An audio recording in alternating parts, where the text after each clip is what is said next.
Hello, hello, good morning. I'm back.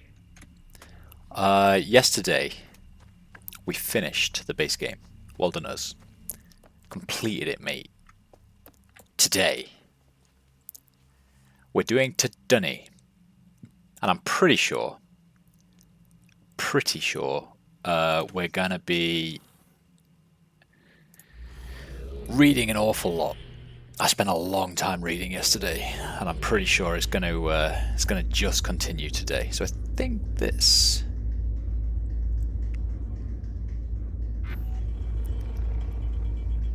So I think Palace Alcove is where the books were that we were reading. I feel like I've missed one. There were 5, and I'm pretty sure that's what these things are. So actually, before we go back to the Palace Alcove, I have Dakota Alley. I've got Concert Hall Foyer, Library, Palace Alcove.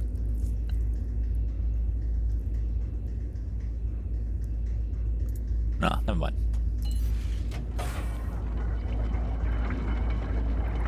Right, let's go do some reading in the alcove. I got to King Gan last time. I remember to bring some water as well, because this stream is gonna be a low dump. So which one was Gan? This one.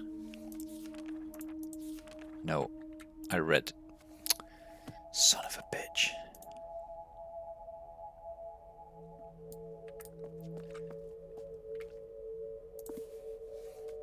Nope.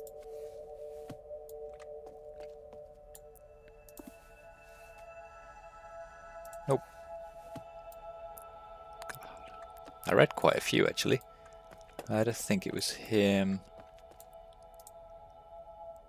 God. Literally the one that I was reading that definitely doesn't say King Gan. Okay. Gan took the throne in 2015 at the age of 144. Though he was not necessarily convinced of the greatness of the great king, or Yavo for that matter, Gan was far from the despot his father was. Unfortunately, he was never quite given the chance to do much for his people, as the sins of his grandmother consumed his reign in the throne. 6 months after Gan's coronation, the first signs of the plague ended up killing over a quarter of the Dunny population and cutting birth rates in half until its cure was found in 2262. 2262, so he took the throne at 2015. 6 months later the plague happened, so 2015, maybe 2016. So it took like 250 years for the cure to be found. Christ. Signs of the plague began to show themselves. Eventually the healers would discover that the plague was an evolved version of the disease that Alessandar had created to destroy the Pento. The evolved version cut Dunny lifespans in half and caused massive infertility. For the elderly and the young, death usually came quickly in the form of heart failure. The appearance of the plague and the eventual announcement that it was similar to what the Great King had created caused the public to cast most of their blame for the illness on the Great King. Very few people knew of Jalatha's request to open the tomb. Those who knew of the breaking of the seal seemed to have not spoken on it, or possibly were not heard if they did. Numerous records indicate that as far as the public was concerned, the plague was the Great King's fault. Somewhat surprisingly, because of the infertility rates, Gan managed to have a son in 2050. He died 20 years later, at the age of 199, after being in the throne for only 55 years, the shortest of any king. Gan left his son a population that was slowly dying, both physically and emotionally, and there was no cure in sight.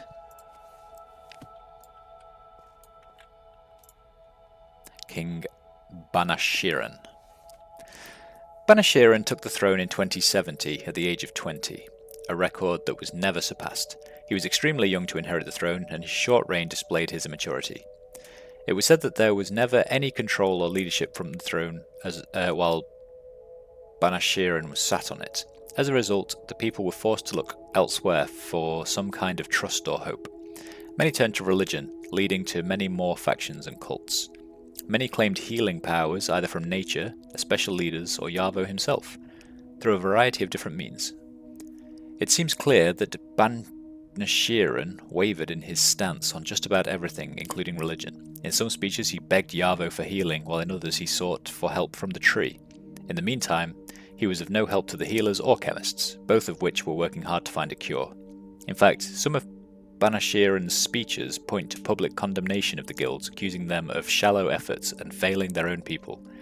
Those who held faith that any cure existed outside of miracles and or special potions were few and far between. The population continued to die, and the amount of children born decreased tremendously. Banashirin himself died in 2193, and at the young age of 143, without any descendants to leave the throne to. In fact, so few children were being born that Banashirin had trouble choosing an heir, even from his own staff.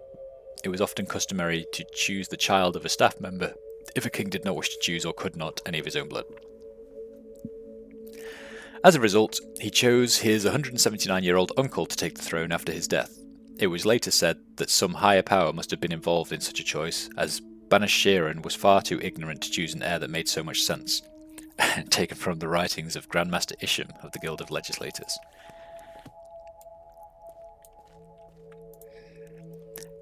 King Hemelin.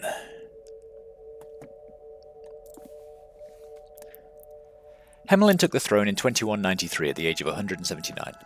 Hemelin had been a guildmaster in the Guild of Healers, and it was said that he took the throne with rage in his heart and fire in his mouth. From The Healing of Dunny, written by Manasseh in 2294. He was extremely angered over public opinion of his guild, and made it his mission to make sure that a cure was found. Some say he exhibited more power and authority in the throne in 1 week than his nephew had in 123 years. Hemelin was fairly convinced that a cure lay in the books of old, and he had been encouraging the healers to look there long before his coronation as king. However, his nephew had been hesitant to allow access to the books, something that immediately changed once Hemelin had authority to look through them. Hemelin seemed to be a fairly devout follower of Yarvo, and often claimed that only Yarvo would heal them, not the other gods that his people were seeking. In 2255, Hemelin became extremely ill, and most thought was about to die. The Guild of Healers continued to try and prevent death, but the prognosis was very grave. It was during his days in the sickbed that he met a woman named Lalan. She helped to care for him, and, as time passed, Hemelin found himself living just to see her one more time. As he wrote later, Lalan must have felt the same way. The new love seemed to forge a new will to live. Hemelin recovered, and to the day he died praised Lalan for the reason he was able to defeat the plague. Though others did live through the illness, healer records indicate a 95% fatality rate once the disease reached its later stages. 2 years later, Lalan helped the rest of the Dunny defeat the plague. Rumours say that while searching through the old histories that her relationship afforded her access to, she found hints as to where more of the old books had been kept. It was a few months later that the Book of Bereni, a particular book that Hemelin had always sought, was found. 6 years after the discovery, the Guild of Healers, led by Guildmaster Jason, considered the plague cured. A drink was developed that prevented the body from contracting the illness even when directly exposed. A drink, nice. Records point to tremendous celebration, like had never been seen before, from the healing of the Dunny. A newfound optimism spread throughout the culture, and, unofficially, the Dunny Renaissance began. It should also be noted that on this day in 2262, King Hemelin and Lalan wed in a grand ceremony. As a result, the day became a day often chosen for marriage in later years. In 2270, the first post-plague child was born, and Hemelin promised to give him the throne as a symbolic gesture of hope and celebration. Though Hemelin tried to use the end of the plague as a tool to encourage his people back to Yarvo, it did not seem to succeed. Instead, there seemed to be a newfound love of the culture itself, of the arts, of technology, and of further exploration into the truths of the universe. In 2350, the Guild of Miners, following the encouragement of Hemelin, announced their plans for drastic improvement in mining methods and technologies. Hemelin left an upbeat but rather dazed, taken from the Journal of King Hemelin, written directly before his death in 2356. culture to his successor when he passed away at the age of 342 in 2356.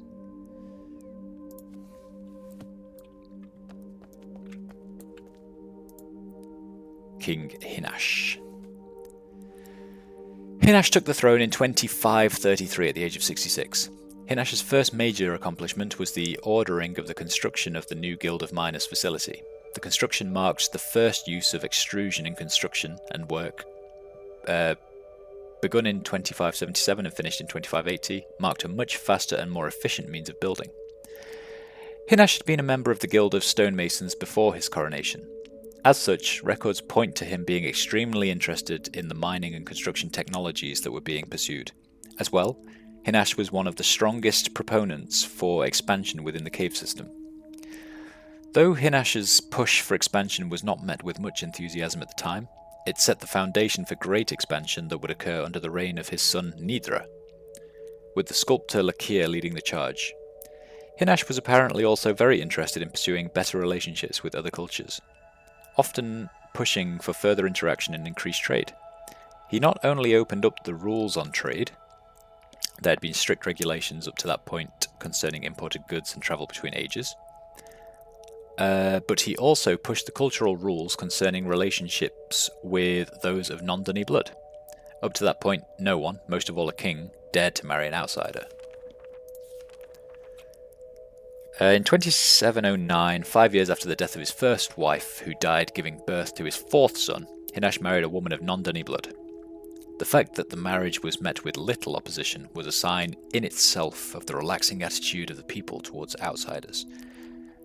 The effect of such actions upon the culture was grand. Foreign materials were used much more in construction, as well as clothing and jewellery, and foreign music and art influence began to show itself in the Dunny art of the day.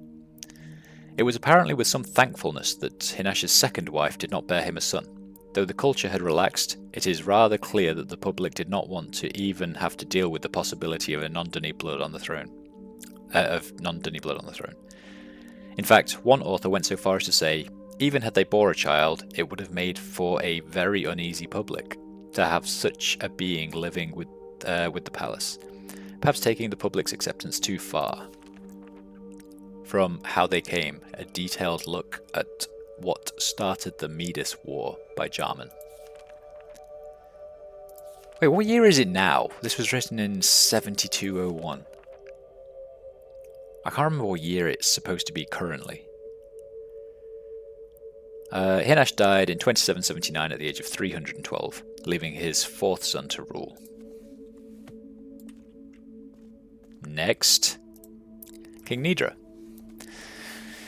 Nidra took the throne in 2779 at the age of 75. Nidra had been a member of the Minor Guild of Sculptors at the same time as the great sculptor Lakir, and as a result, the two were excellent friends as Nidra took the throne.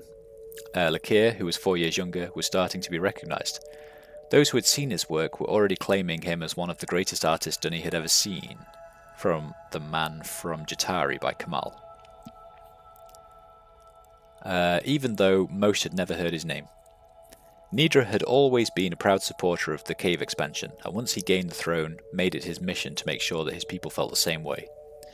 Nidra's 3 older brothers were very close to him, and in fact, took the role of his closest advisors. Each was a guildmaster, the oldest with the Guild of Miners, the second with the Guild of Stonemasons, and the third with the Minor Guild of Architects. Because of their positions, each ended up having great effect on the accomplishments of Nidra. Most of the evidence supports the fact that it was not Nidra's persuasive speeches or motivational abilities alone that pushed the expansions, but also the fantastic skill and talent of Lakir. He only needed one chance to prove his skill to the public, and Nidra gave him the opportunity in 2807 with the design for a monument to the discovery of the Book of Bereni. After that, Lakir, along with Nidra and his brother, presented a plan for a new residential district. From that point forward, it seemed as though expansion could not have been stopped even if someone had tried. Throughout the 221 years of Nidra's reign, 4 new districts were begun, including the residential Jaran, the elite of the elite districts Kala, the business district of Kali, and the industrial district, managing importation and manufacturing of foreign goods, Nuaril district. Or Neveril. Nuaril. That might be a W. Who knows?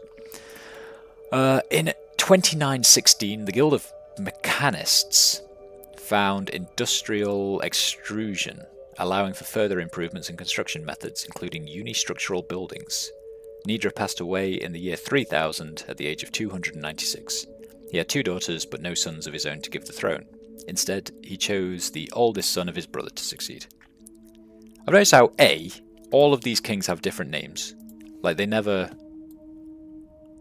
There's none of the seconds. And B, why is there never a queen? I just realised there was a door back here. Which goes nowhere. Wait.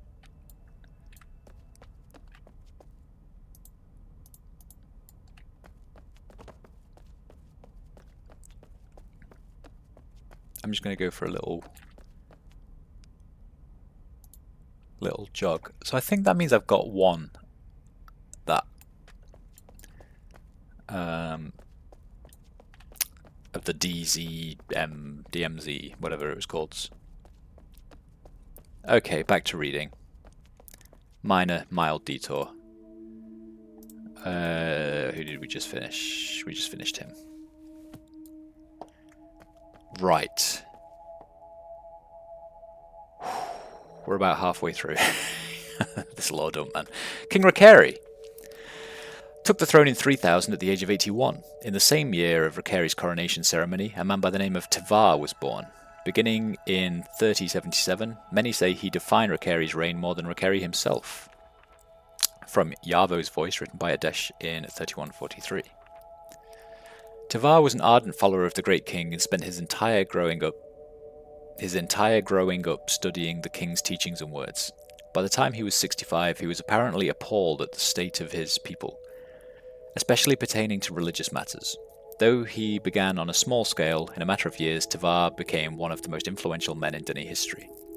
He was a powerful leader, a gifted speaker, and a tremendous motivator, and by 3077, a well-known name. It was 3077 that Tavar publicly denounced the sects and his people, including the government's lack of faith in the principles and laws of Yavo that they were founded upon. He often pointed to the council chamber and other government structures that now covered the tomb of the great king as a symbol of what the hearts and souls of Dani had become. There is no longer time for religion, as government and power have stolen our love, he stated numerous times. Most of the public seemed to agree with Tavar, especially concerning the tomb of the great king and its covering. They believed they should never have allowed it to happen.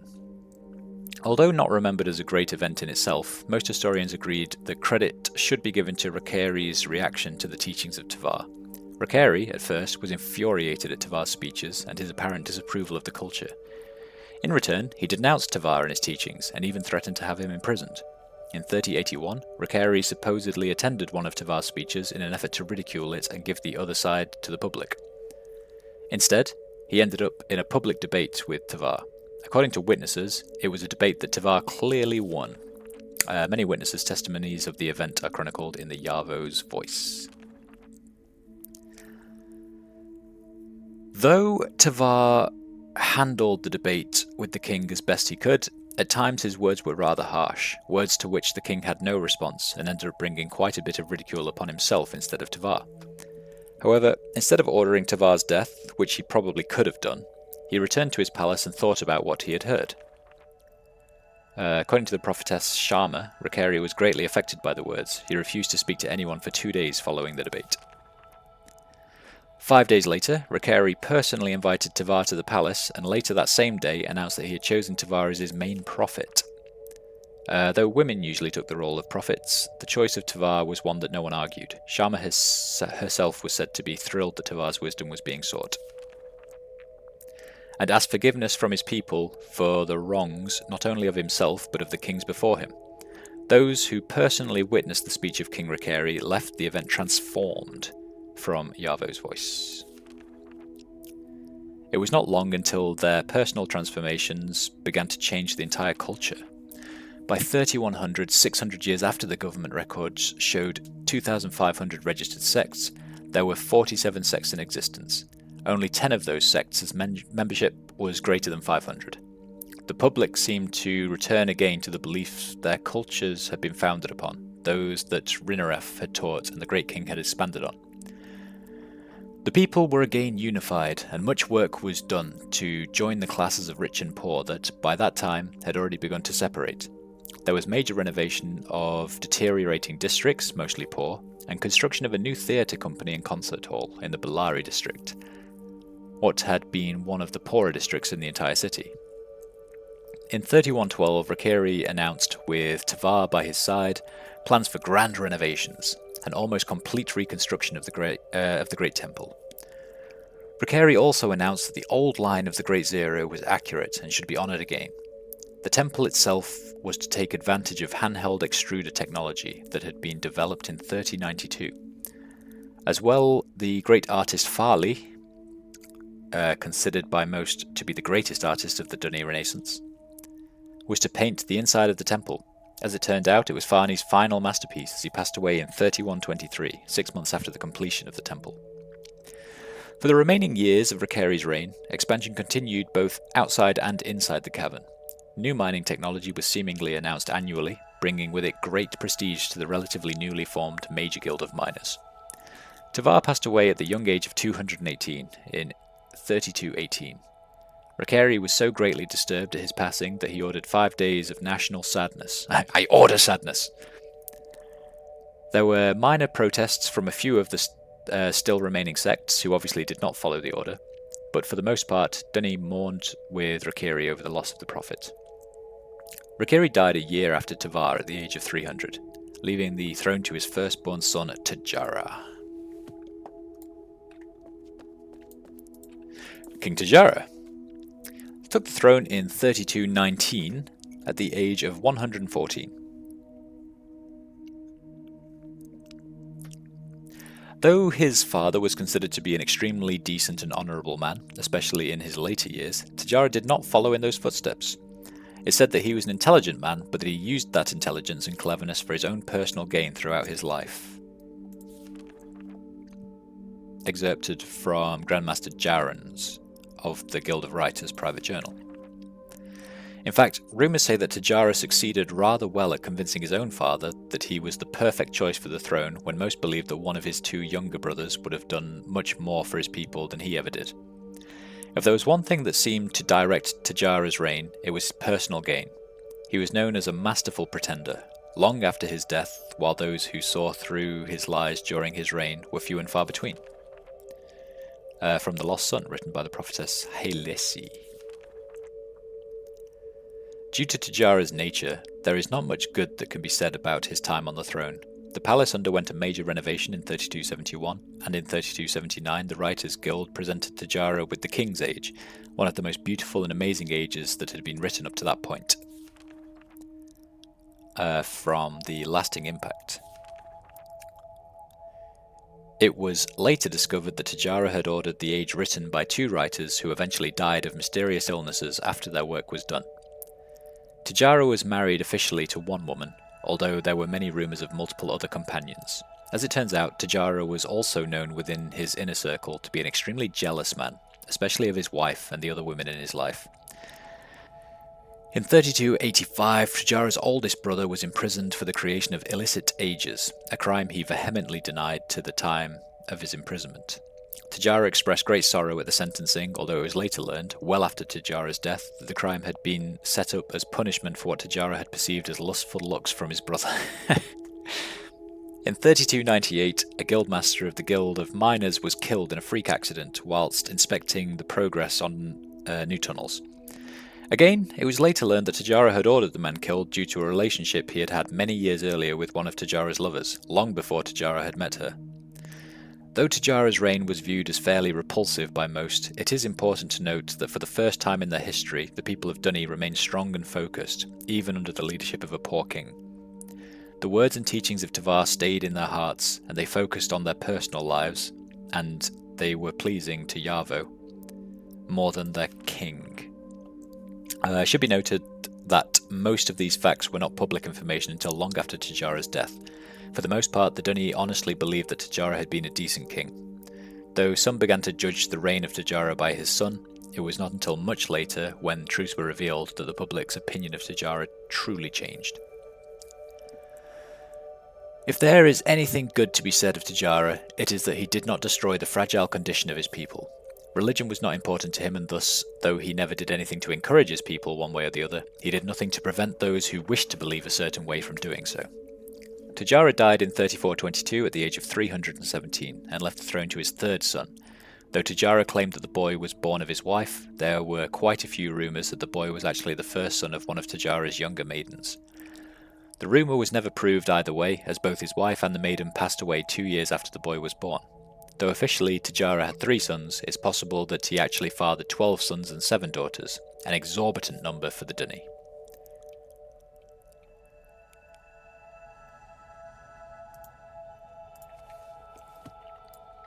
Oh, Tajara, you naughty boy. King TML took the throne in 3422 at the young age of 39. Like his father, TML's major concern was personal pleasure. Unlike his father, he seemed to be not nearly as clever at hiding his true intentions from his people. In spite of TML's inability to lead, a few worthwhile historic events were carried out during his reign. First was the construction of the Stone Eater in 3469.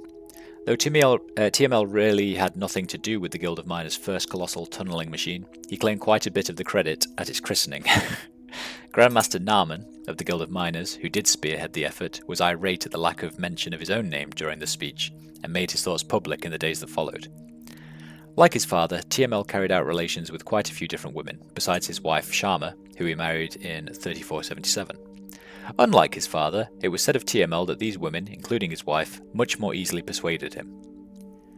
Public opinion clearly believed that Sharma was a rather incredible woman.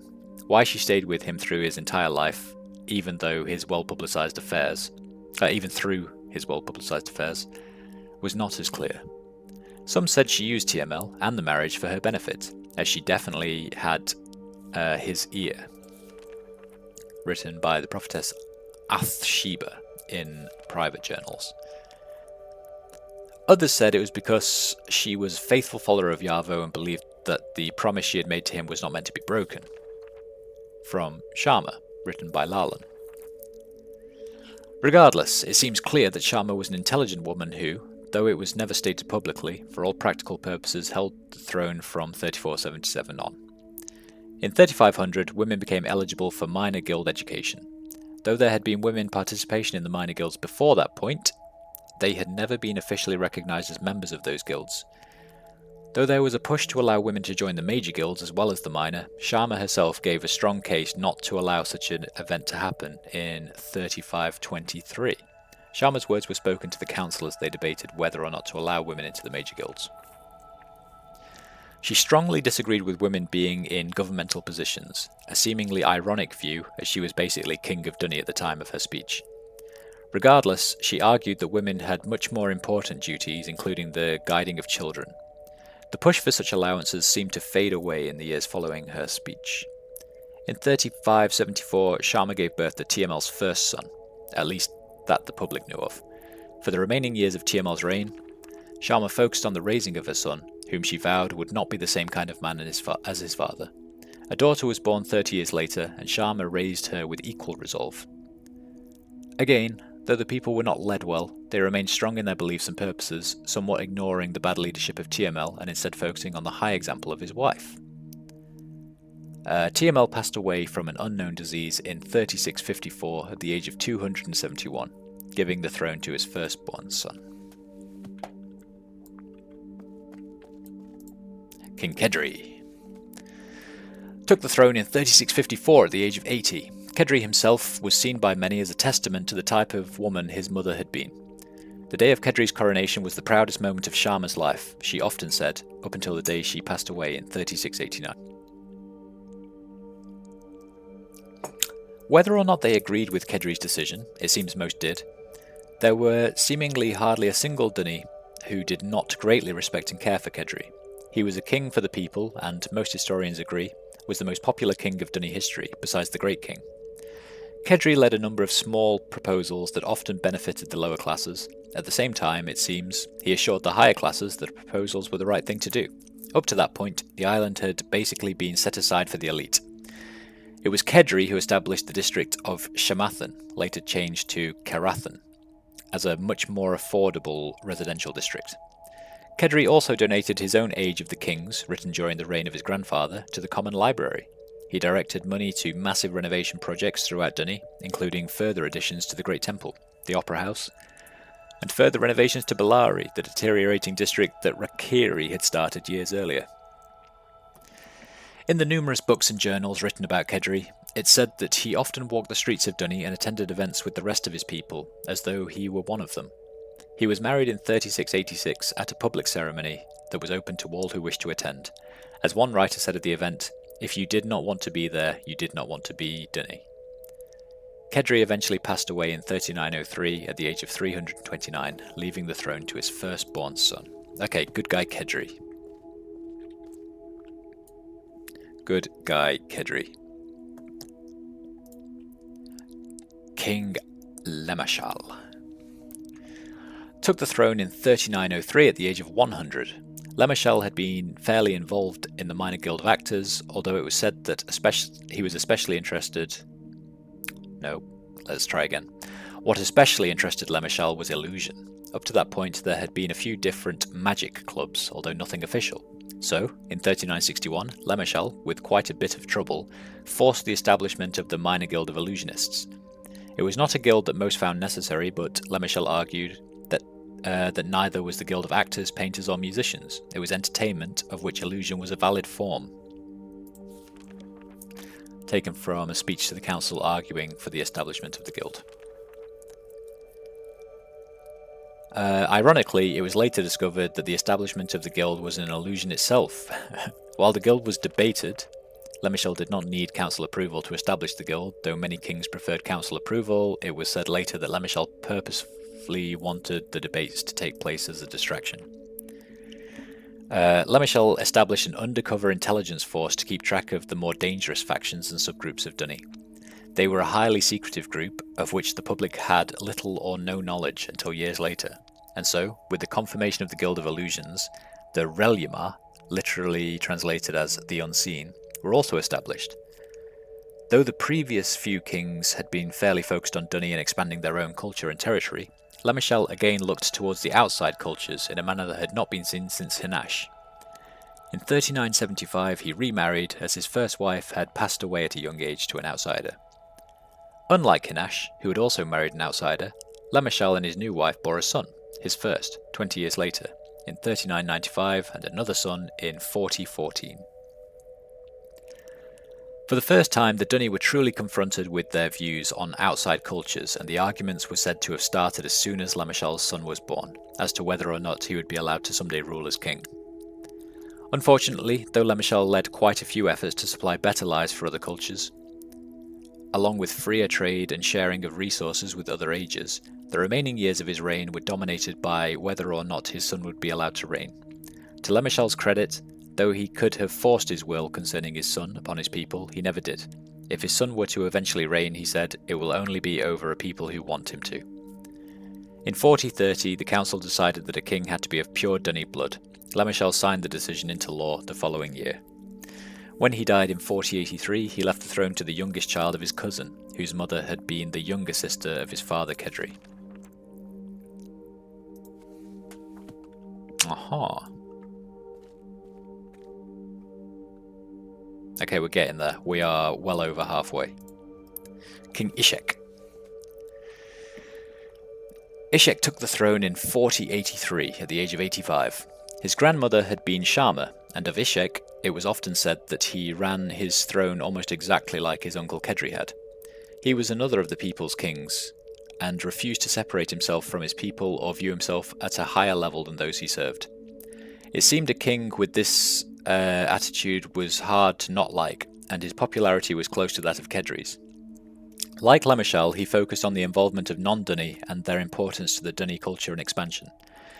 His powerful words of equality between the Dunny and non-Dunny were truly put to the test in 4103. Ishek and his wife had been touring a food facility run by natives on the age of Yimas. As it turns out, the party was ambushed and Ishek's wife was taken by a group of natives who managed, using Dunny linking books, to easily escape before Ishek or his guards could react. Taken from City Guard records. As word leaked out of the event, the word animals, uncivilized, and primitive were used to describe those of the other worlds in a way that had not been used since the Pento War. Ishek fought the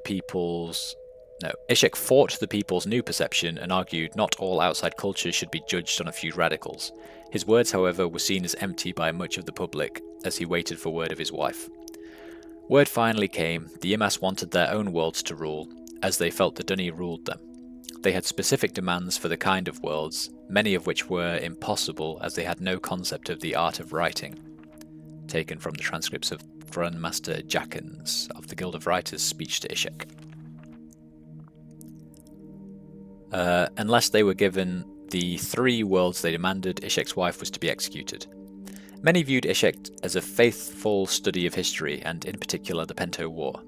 Because of his knowledge of history and his belief in the integrity of the Ymas, he was fairly convinced that it was not the Ymas who wanted the books, but some small faction of Dunni who were directing them. Rumours say that he was even fairly convinced of the particular faction that was doing it. As was the case with the Pento War, it had not been the Pento who were to blame, but the judges who had wrongly sought power. Given Ishek's apparent distrust of some within his own people more than those were not Dunni, he had been a strong supporter of the Reljamar. As it turns out, it was their information that saved him. There were a number of groups who felt as though Dunni should be completely sealed from the other cultures. One in particular, depending on sources, 2 different groups are credited with the kidnapping, although Relyamar's records indicate that it was a group known as the Blood of Yarvo. Other records indicate it was a group known as the Light of Dunni. One in particular had been especially vocal in their opinions, especially while Ishek's wife had been held captive, using the tragedy to further their own cause. It was to this group Ishek apparently directed the Reljamar, ordering them to uncover any information they could. 3 days later, Ishek sent out word that he had no intention of giving the Ymas the worlds they had asked for. Hours later, Reljamar informants followed 2 members of the faction Ishek had suspected to an illegal age where his wife was imprisoned. Once the public received word that it had once again been their own people directing the operation, records indicate that they were greatly dismayed. Plans were uncovered that indicated the faction was to kill his wife, no matter whether the ages were given or not, to only prove further that outsiders could not be trusted. In fact, it seems as though the public was quickly learning that it was their own blood who could not be trusted. As Rinaref and the Great King had often said, it was a great power they had been entrusted with, and it is our own hearts that must be watched, a temptation too great to be resisted without strict rules or willing hearts. Taken from the Book 1 of the Great King. As a result, there was a great push for more strict guidelines for interaction with other ages, as well as rules for the ages themselves. They sought the rules not because the other cultures were savages, but because their own culture could not be trusted to deal with them honourably. From How They Came, a detailed look at what started the Medis War. Ishek passed away in 4291 at the age of 293, leaving debates to his firstborn son.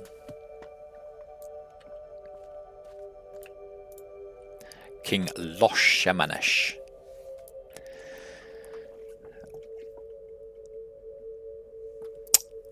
Took the throne in 4291 at the age of 123. Though Loshamanesh's reign was relatively short, it was believed he made the most of the years he was given. Loshamanesh had seen firsthand the effects of too much interaction with other cultures, and because of that held firmly to his views, disagreeing with what was becoming the majority view of Dunni. He often pointed out, as his father also had, that before the Pento War, strict regulations had existed on interaction with other cultures, and it did nothing to stop the judges from their writings. Loshamanesh himself stated, "Those who wish to take advantage of outside ages and people cannot be stopped. First must be listened to within Dunni, not forced to take such extreme measures. When extreme measures are taken, the consequences must be increased." Taken from a public speech explaining his signing of the laws. In 4305, law was passed stating that the creation or trading of illicit ages was punishable by permanent imprisonment on solitary prison ages, a fate that some said was worse than death. In 4307, Loshamanesh passed, barely, another law, stating that any Dunny who coerced an outsider to commit a crime, no matter what the crime, was also punishable by permanent imprisonment. While the laws were passed, Loshamanesh encouraged further interaction with the other cultures, while continuing to argue interaction itself was not the problem. However, it seems as though many failed to see his stance, and still pushed for stricter measures on the Guild of Writers, with a complete sealing off of any interaction with outsiders.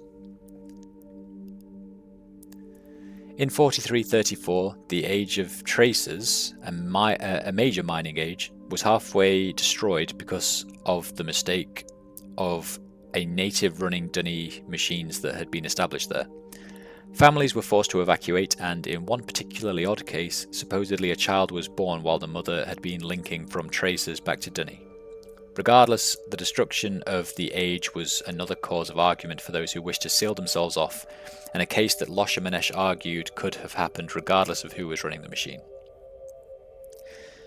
Sadly, in 4438, Loshamanesh was assassinated by the same faction who had kidnapped his mother years earlier, making his life an example of what he had often preached. It was the Dunny who had to change.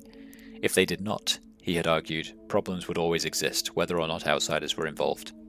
He left the throne to his first son of his younger brother, as he had no children of his own. King G took the throne in 4438 at the very young age of 36. The combination of an apparently immature and weak king, along with the tensions that were growing within Dunny over the outsiders and religious principles, went down in history as a bad one. At the start of his reign, government records say G was overtaken with his new palace life and the luxuries it afforded him.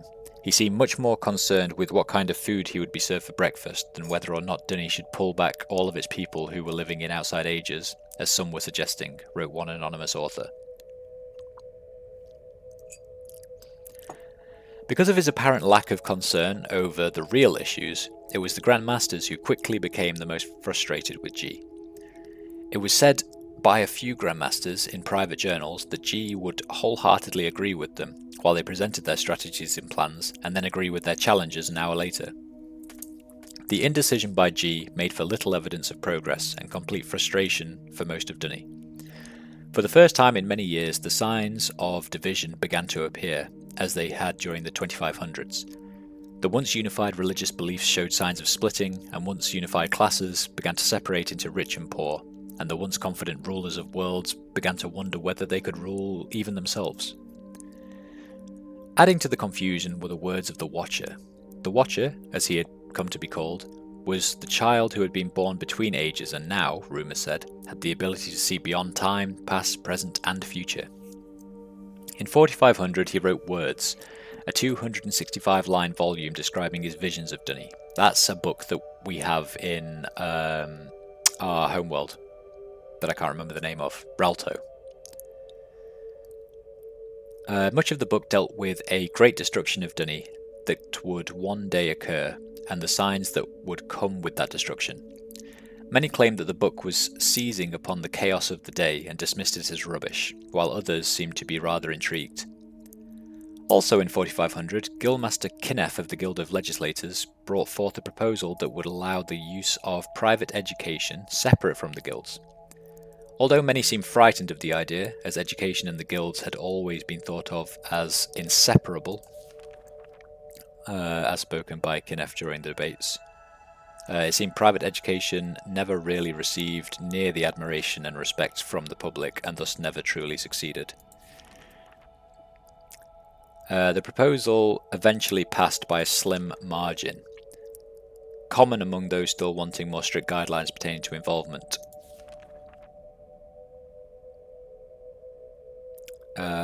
G seemingly had little to say on the proposal, one way or the other. G was married in 4502 to Milane, a woman who had been married 3 previous times. It was G's first, and the prophetess advising him had strongly spoken against it. The marriage lasted 25 years before ending, and marked the first time any king had divorced one of his wives. G remarried in 4565 to a woman 100 years younger, something culturally accepted.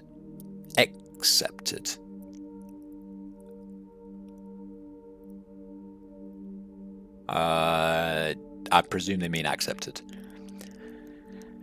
It was the rumours that she was the daughter of the Watcher that created problems. She denied the claim, but did show quite a bit of interest in his writings and convinced G to do the same. The marriage lasted until 46-45, when G's wife vanished. Some said outsiders had taken her, since nothing had been resolved concerning them. Others said G had murdered her, and others said she had returned to her father, the Watcher, even though the Watcher died in 4606. G's final wife was one of his own prophetesses he had sought for advice, marking another first for a king. The two were married until G's death in 4692. He left the throne to the third son of a close friend. He was 290 years old. To sum up G's reign, one author wrote, "There was a collective sigh of relief throughout the cavern on that day he finally left us." Ouch.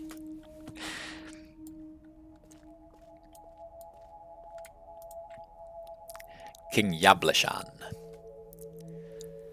took the throne in 48-43 at the age of 109.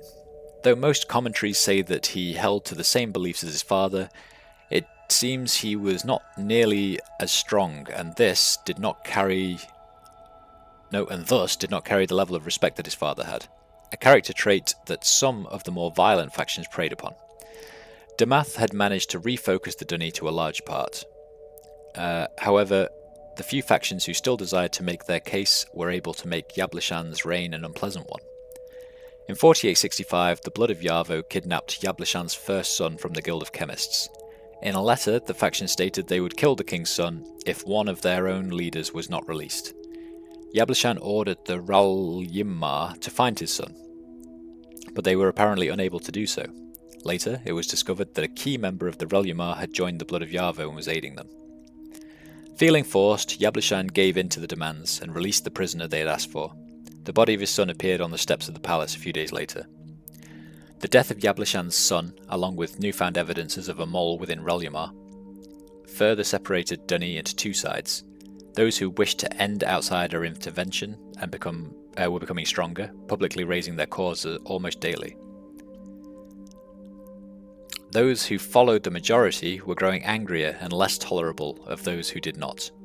As a result, there is little doubt that there were very few Dunni left who fell in the middle ground. There were even less, including Yablashan, who could bridge the two sides. Yablashan, in an apparent attempt to divert his people's attention from the brewing wars, decided in 4889 to announce remodels for all of the 18 major guilds. It was the first of its kind since the Dunni had been founded, and warmly embraced by the guilds. Under the announcement, Yablashan changed some of the original restrictions of Rinaref, offering the guilds more liberty in the structure they could build. In 4901, Yablashan stated his plans... I'm getting a lot of messages, I apologise. In 4901, Yablashan stated his plans for a new common library located directly within the Vaman district of Dunni, a middle-class district. In 4910, he announced plans for a new park to be built on Neref Island. In 4914, 3 new recreation ages were placed within the park as gifts from the Guild of Writers, in order to celebrate the completion of their new guild.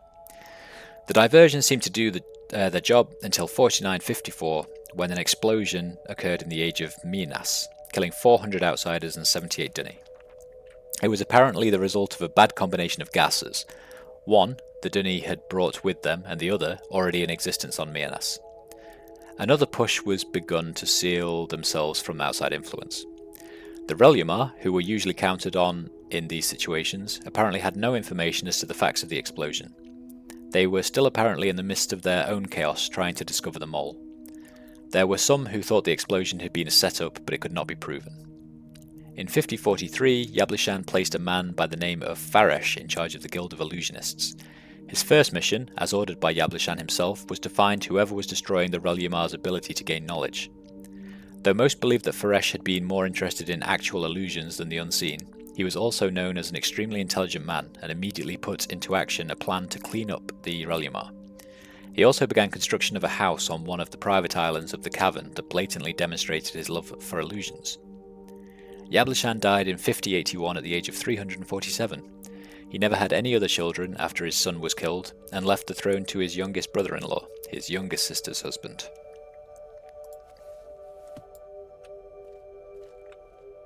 we're near the end.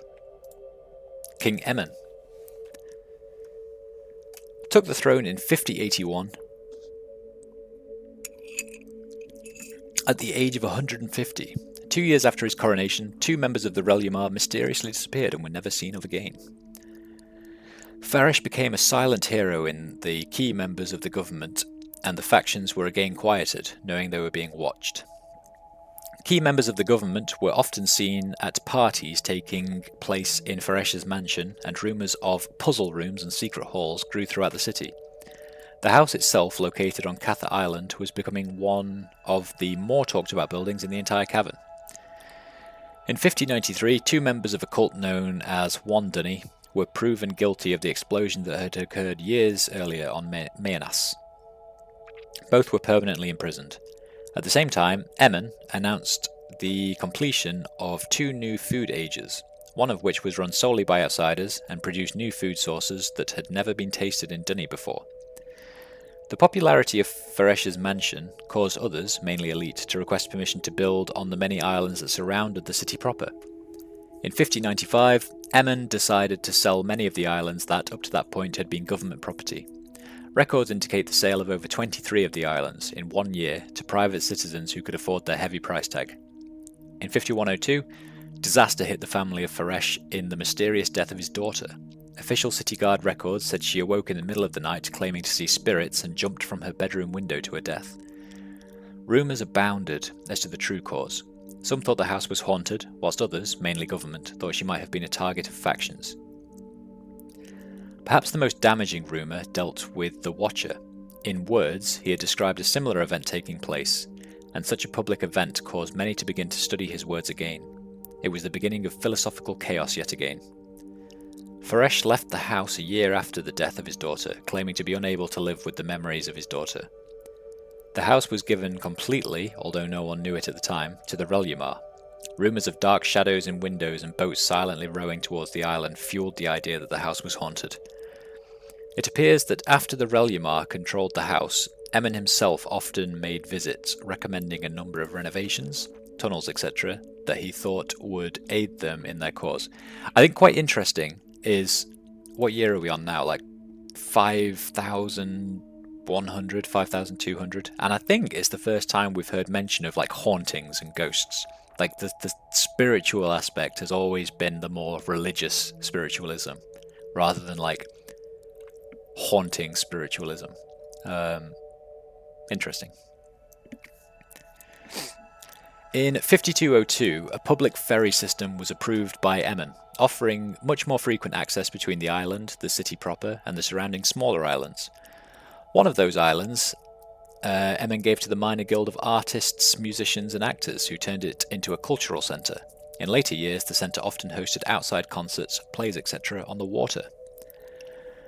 4 years before Emin's death, the Guild of Stonemasons announced Deretheni. The substance had been produced in a laboratory for the first time and was the start of much improved construction techniques. Emin died in 5240 at the age of 309, leaving the throne to his firstborn son.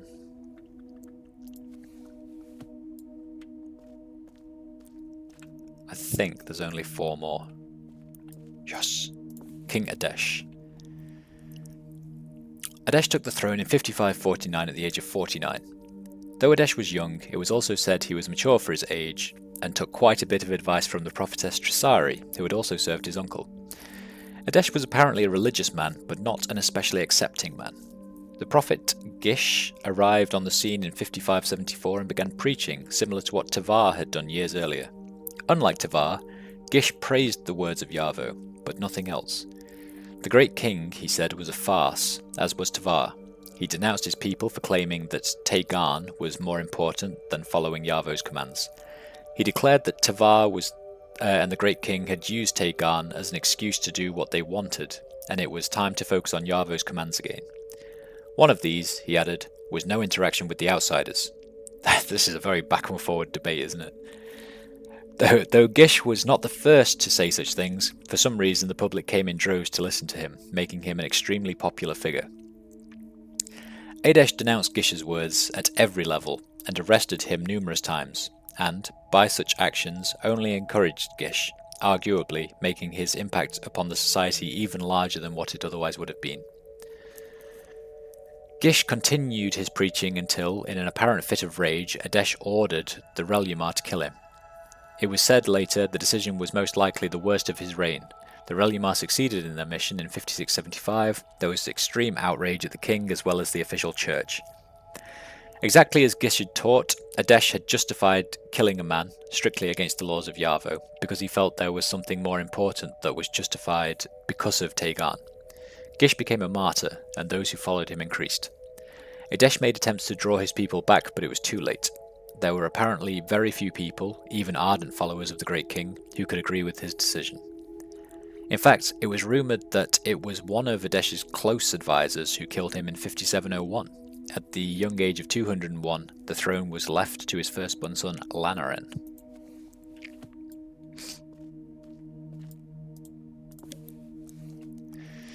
Lanaren took the throne in 5701 at the age of 98. Lanaren had not been close to his father and, as a result, was not much like him. It was rumoured that it was because of Lanaren that Adesh's own advisor had killed Adesh. He knew Lanaren would give the people what they wanted. Lanaren immediately denounced the actions of his father in killing Gish and informed the public of the existence of the Relumar, their involvement in the death of Gish, and promised to rid them from all government activities. The announcement was a shock to the public and a huge blow to those who had served in the Relumar. Most ended up living in hidden private ages, while a few were murdered after their years of service to the government. The loss of the Relumar, again, gave the factions hope that they would be able to carry out their demonstrations again. However, Lanaren also promised to rid outsider involvement, meaning the factions had no need for such acts. It's believed that the promise was not one that Lanaren necessarily meant to keep, but instead one he intended to pretend he was trying to meet to keep the factions happy. He also believed wholeheartedly in the plan to build a tunnel to the island, and was able to push it through in 5714, as Miamen had not been able to. While Stonetooth was busy digging, Lanaren promised that its next task would be to continue expansion by the Ashamen district, with eventual plans to create new residential cultural districts. Lanaren also ordered the major guilds to begin work on replacing all ages that required outsider involvement. He demanded ages that would carry out the same tasks but without outsider involvement. Most guildmasters knew the plan would take years and years, and though they did not agree with it, agreed to attempt it. In 5721, new techniques were developed to incorporate structural reinforcement in extrusion-based construction, some that would aid construction of the districts Lanaren had promised. In 5734, the tunnel connecting the island with the city proper was cancelled. Stonetooth had been working on it for over 20 years, but the guildmasters who were already required by Lanaren to replace a huge number of ages were not about to connect their homes on the island with the city proper. Lanaren agreed, as there were further concerns that such construction could affect the lake level, or even the algae within the lake. Instead, Stonetooth was ordered to begin clearing out more space next to the Ashinen district. In 5836, construction was begun on the new Lanaren district. Stonetooth was ordered to begin further exploration of the cavern by way of new tunnels. In 5902, the guilds announced 4 new ages to replace some of those being used by outsiders. The announcement meant little, except to have the factions believe that eventually outside involvement would be finished. 5903 marked the first inhabitants of the Lanaren district, mostly manual labourers who worked in the adjoining Assamen. Relumar were officially finished with their work in 5986. The announcement was fairly quiet, as most of their work had ceased long before that. In 5999, Lanaren passed away at the very old age of 396. He left the throne to his 5th and youngest son.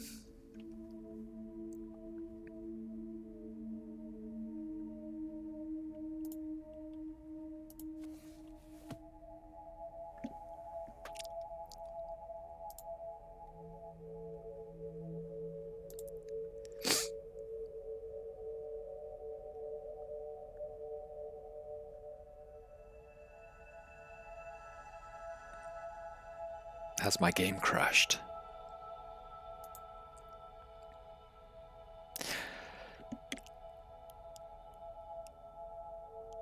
Have you crashed? I think you have. God damn it! Give me one little second.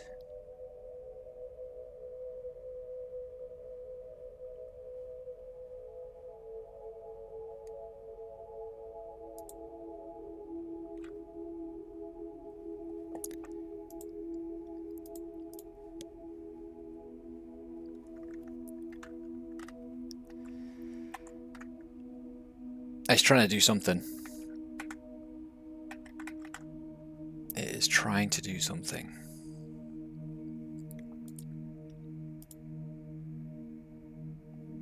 Let's get it closed down. Start again. Nope.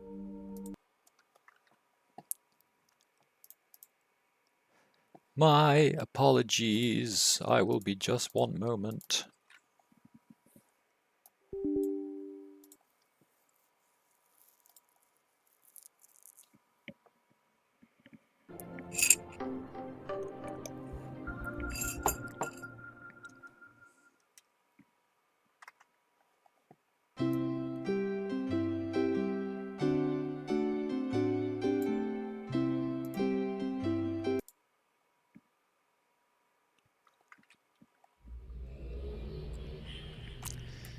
Right.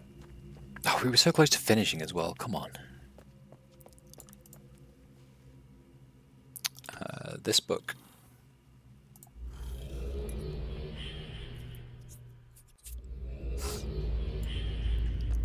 We were so close. Activate this. This comes out. We want to go to the Palace Alcove.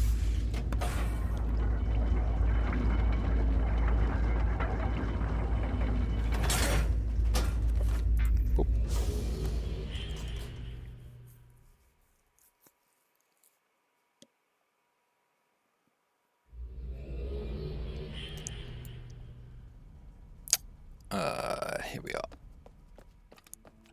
Right, where did we get to? Lanaran passed away at the very old age of blah blah blah. King Jaron took the throne in 6284 at the age of 83.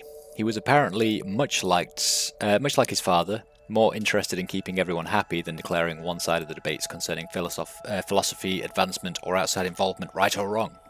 As a result, though the people were satisfied, there was further division among them. The elite and poor became more divided, and though there were quite a bit of new construction and renovation in both the elite and poor districts, there was nothing done to join the two. For some reason, Jaron was obsessed with expansion and exploration of the cavern. There were rumours his obsession stemmed from Watcher prophecies. One, in particular, stated, because of tunnels, Dunny has changed forever. Jaron never said what drove him, but throughout his reign he pushed the guild of miners, mechanists, engineers and surveyors to work together to create new drills and machinery. He had great plans to widen the Radenna passage, which when opened would allow for further expansion. In 6430, the announcement came. Rockbiter and the Burrower were both christened in a great ceremony and then immediately put to work. Stonetooth and Stoneater were used for further city expansion. The once violent factions that had existed were, for the most part, dissolving. Many of their members were seemingly beginning to call themselves followers of Yarvo, as Gish had been, and though they did not support outside involvement, they believed it was best to obey Yarvo and hope for a peaceful solution. Though Jaron carried out a few meetings with the factions, the dissolution of the factions had little to do with his policies or leadership. Regardless, he was able to focus on mining efforts without consequences. It was a luxury that the previous kings had not been afforded, and the main reason of the greatest expansion in Dunny history began under Jaron. Jaron himself died in 6498 at the age of 297. Though he did see the completion of the expansion of the Radenna passage, he never saw the new areas to which the passage led. He left the throne to his third son. And, final book, King Rikuth. Rikuth took the throne in 6498 at the age of 56. Though young, he had two older brothers and a sister with whom it was said he often consulted. They were understood by a logic of giving the throne to the youngest son. They each understood the logic of giving the throne to the youngest son. It guaranteed more time in the throne for the individual. and worked well with their younger brother, as no other family had done previously. Rikuth's first major decision came in 6510, when a new cavern was found by expeditions led by Rockbiter and the Burrower. There were calls to expand the city, but Rikuth was apparently unconvinced it was a smart plan. His older brother, who happened to be a guildmaster of the Guild of Surveyors, agreed to study the cavern extensively, and Rikuth promised to make a decision upon reading results of the study. In the meantime, Rikuth married in 6556 to a woman named Hisha. Her father was Grand Master of the Guild of Chemists and a strong believer in Gish and the fallacy of the Great King. Though Hisha had some influence on Rikuth, he continued in the tradition of his fathers, never publicly stating his views on philosophy. However, she had much more influence on the three sons that they would eventually have together, including the youngest, Karath. It was her influence that would change Dunny forever. In 6601, extremely detailed reports, structural analysis, water supply, rock type, etc., came back informing Rikuth that the newly discovered cavern was habitable. It would be very expensive to build in. Rikuth made the decision, after conferring with his advisors, that Stonetooth, along with the new Rockbiter, should begin digging out more of the city proper into the cave wall for expansion, while Burrower and Stoneater would continue to tunnel past the cavern. In 6676, Rikuth met with leaders to discuss the involvement of outsiders. Though there had been no major incidents for hundreds of years, it was still an issue to be discussed. In the meetings, it became apparent that though Rikuth understood the reasons for wishing to close down interaction with outsiders, it was a ridiculous thought. Their contribution to Dunny culture, art, construction, technology, and resources was immeasurable. Unless there were grand reasons not to, there was no way, he argued, that he would ever force strict resolution regarding the outsiders. In his older years, it appeared as though Rikuth became tired of Hisha and her views and opinions. She was expelled from the palace along with Karath in 6700. It was well known that Karath was a model of his mother's thoughts, and Rikuth could hardly stand him. Though Rikuth had chosen an older brother of Karath to be king, his thoughts were changed. As the legends told, Rikuth was on his own deathbed, staring out towards the arch, and saw his son, Karath, sailing through it. He was riding a boat in the shape of a massive lizard, standing proudly on its prow, and had come home to announce the death of his mother. As he sailed through the arch, Rikuth apparently felt the hand of Yarvo directing him to make Karath the next king of Dunny.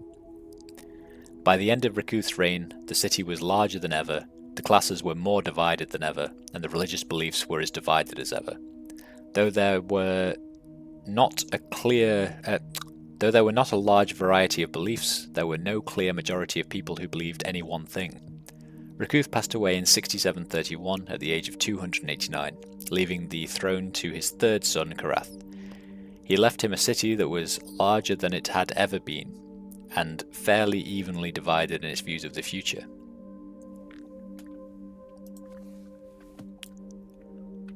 Whew. Right, that's it. I think, right? Let's just double check. Yeah. Right, we did it. We read everything. So now I'm pretty sure I've got to use this thing to hunt things.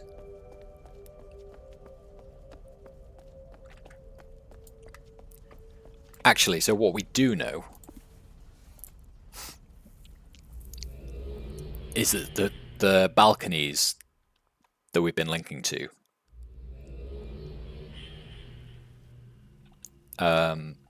should have one of the DMZ blue bees on. How did we get to the balconies? Oh no, I think it's this book actually, not that one.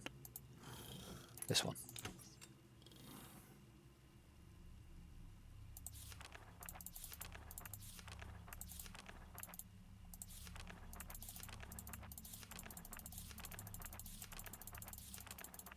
I think.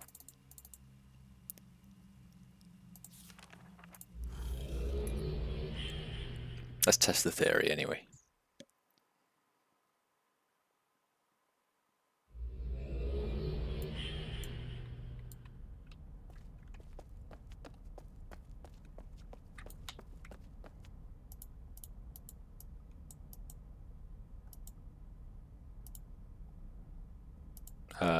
Well, fuck me, right?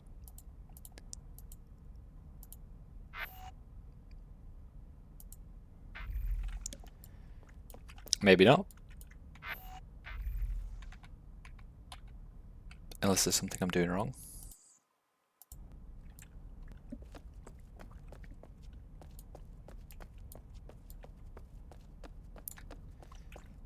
Right, fine.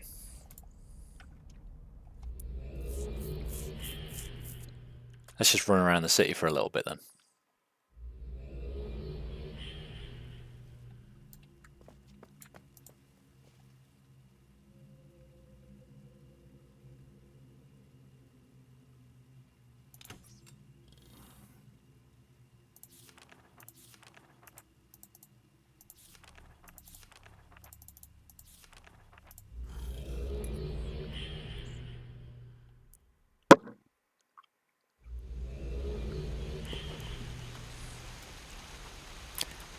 Another balcony. Oh.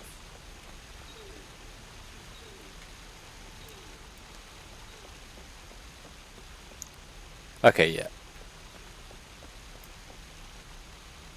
So if I have that open, it flashes red when one's nearby. And now I've got two little goobers. Okay, good to know.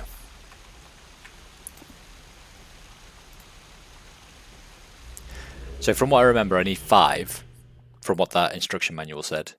And then after you get 5, you've got to find another 15. And I'm guessing that's the point of this expansion, is find 15 of these thingies.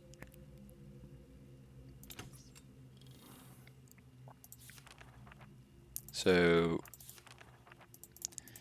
I did that one. This looks quite high up as well. Let's try here.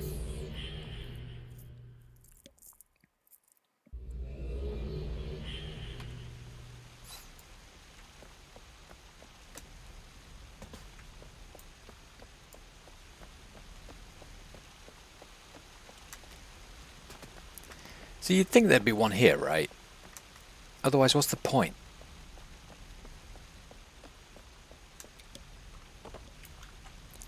Okay, off we go again then. It's okay, I don't mind. It's all good.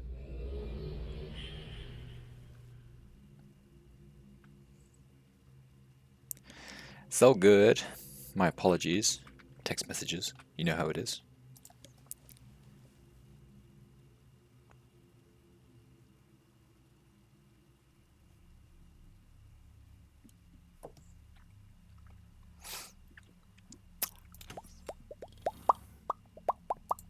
Oh, I didn't want to go there. I want to go... So we tried that one, we tried that one. I guess let's try this one.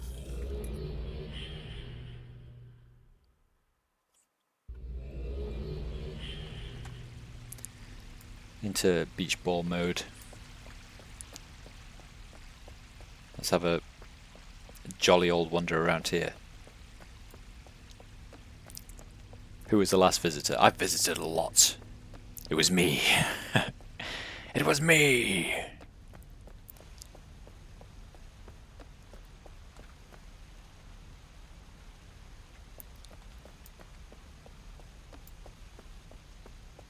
Oh, so I wonder if we can get in there by doing the Bob Bogobo thing that we did in the other world. Let's try it. So it was...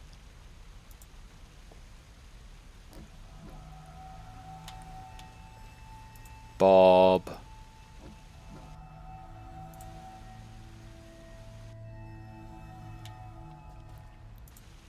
Oh...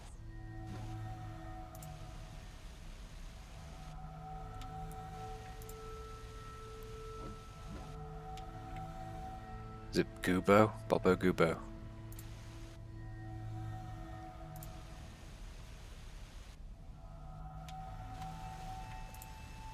Maybe.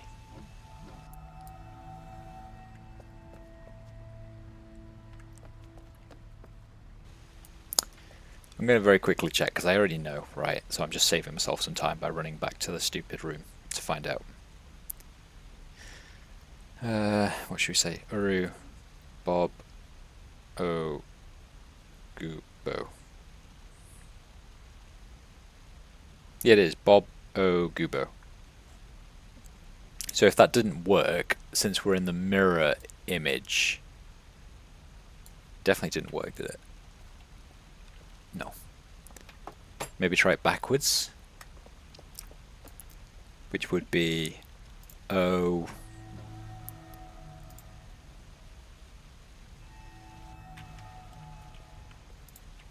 Oboe. Well, Obu.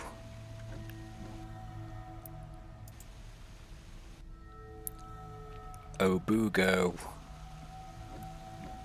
Bob.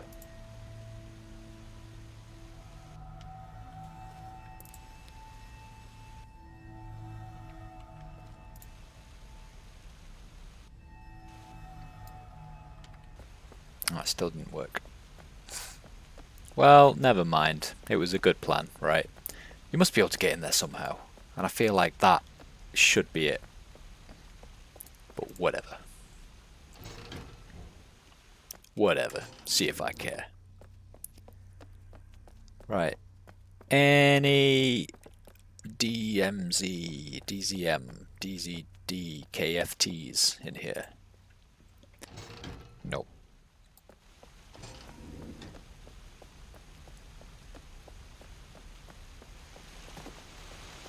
Oh. There's one nearby.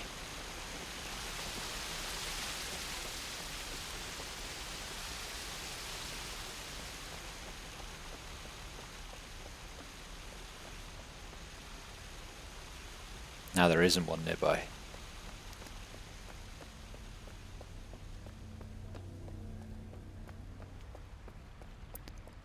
There was one temporarily nearby.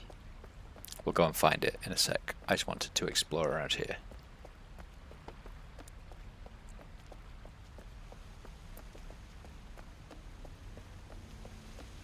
Right, where was it nearby from? Over here, right? Oh, it's here. 3.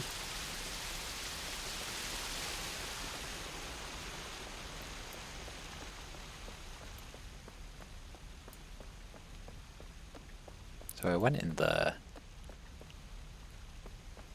Can't go in there. That's some lights that you can kick around. This leads just back down to where we've just been running around, right? Yep.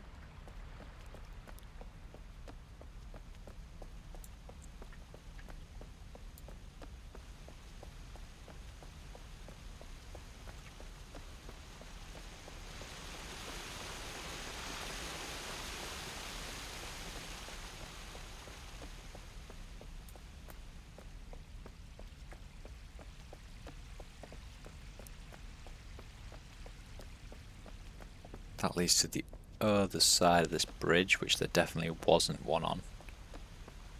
Nope.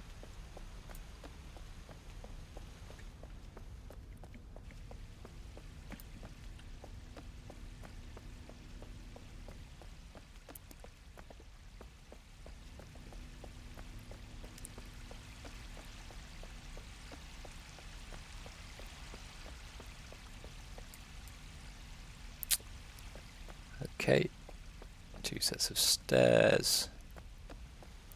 That's the way I just came from, yes.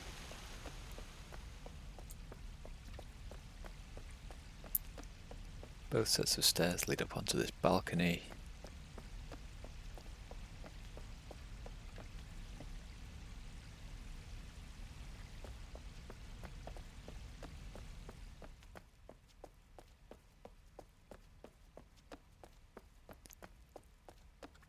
This nice big lovely room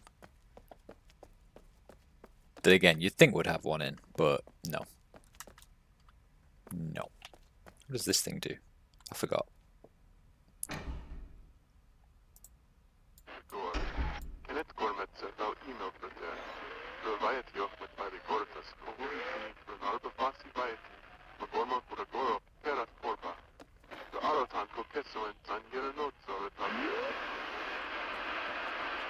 Yes.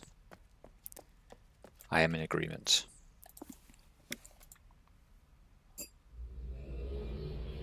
So I think that was everything here.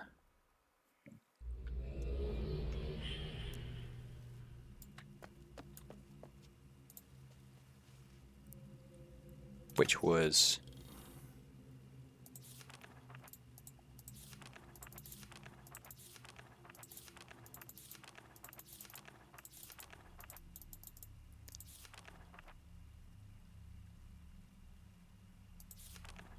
There's a lot of places to go.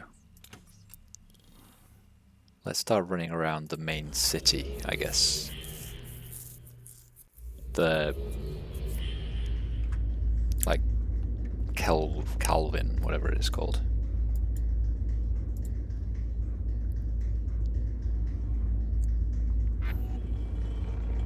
Corral. Go to Corral, we'll run around there.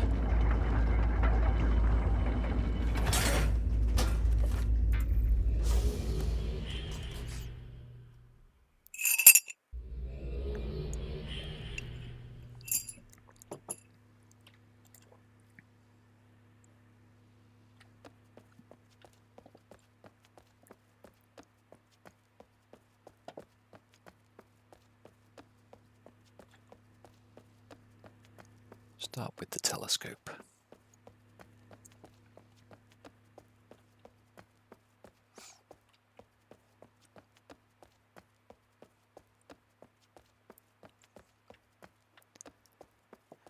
So this place was the mirror image of the other place, right? Oh, there is one nearby.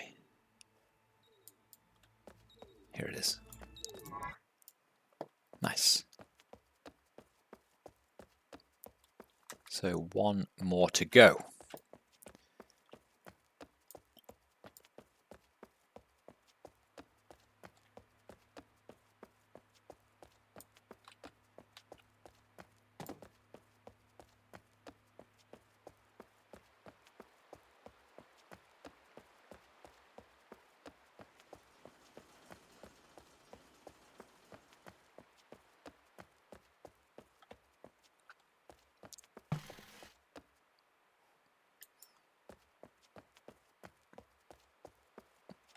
What do you reckon? Down here? Yeah, buddy. There's one nearby.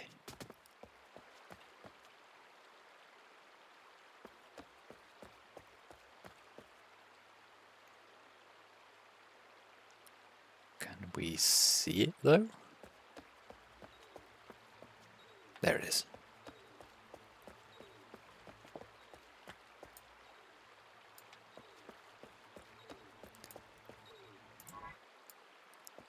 Okay, right, so now I can go back to... Oh, I don't need to link, do I? I'm right near the place. Now I have to go back to that central room. Which I think was this one.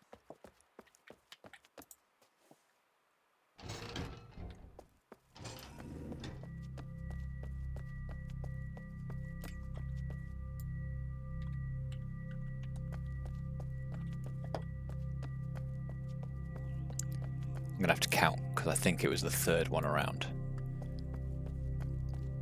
Second, third. Yeah.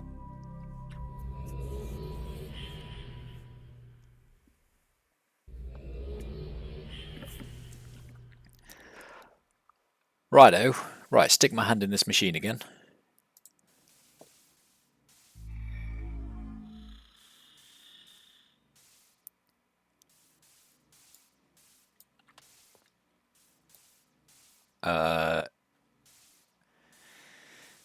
Now I have to collect 15 of them. Fantastic. That is what I wanted to do.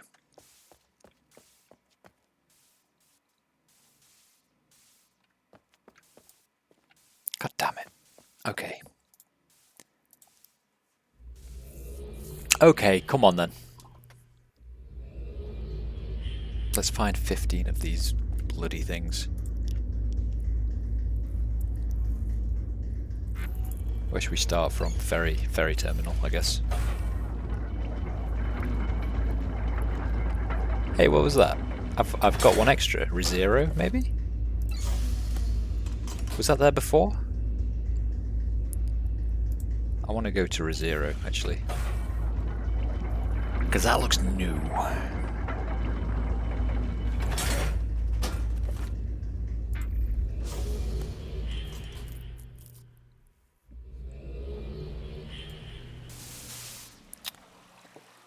Well, it's definitely new.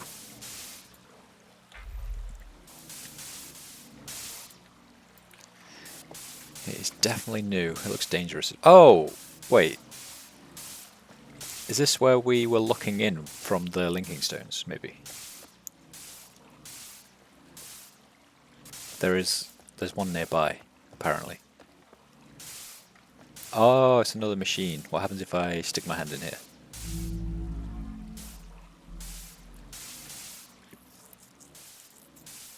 Okay, I think it just wants me to collect the rest. That's fine, I don't mind.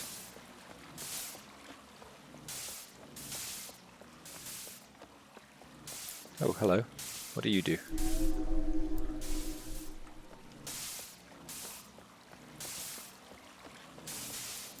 Another page for my Rialto. Very nice, here you are. One down. Amazing.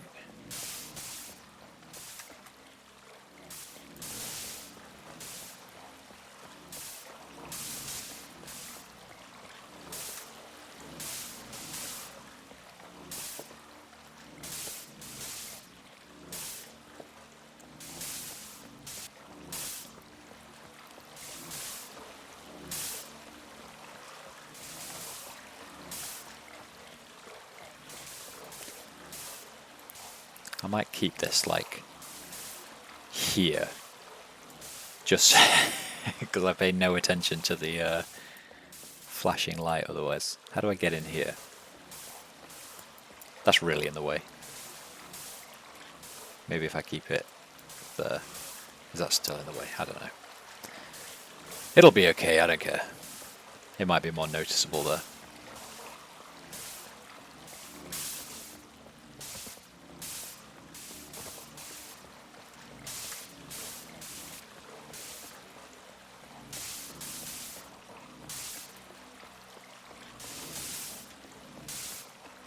Let's go check the other side.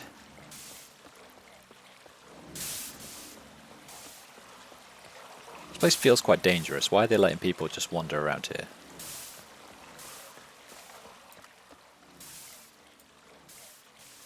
That flashed up with a half symbol.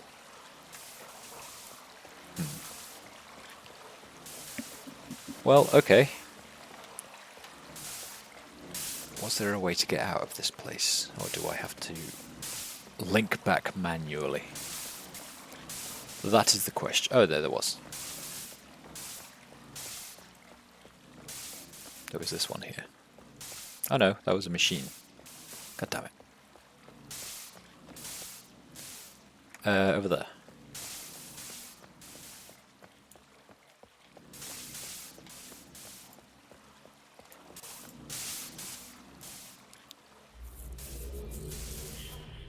Okay, it wasn't entirely unsuccessful. We found one of the dewberries.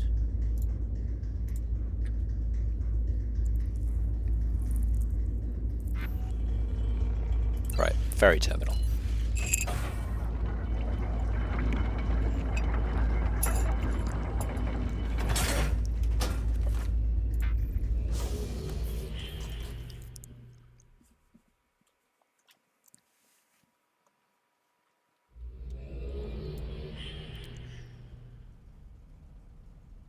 So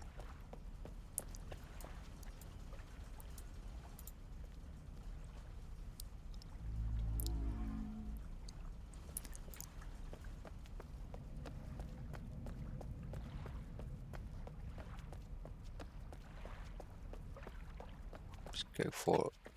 Oh. I see you. I gotcha. Is there a way? I think I've been through there already.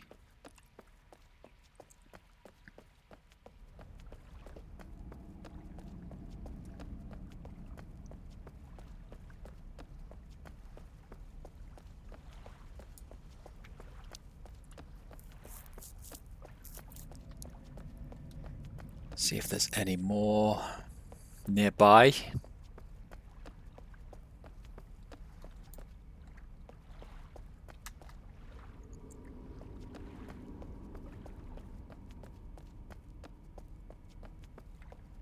Oh, hang on.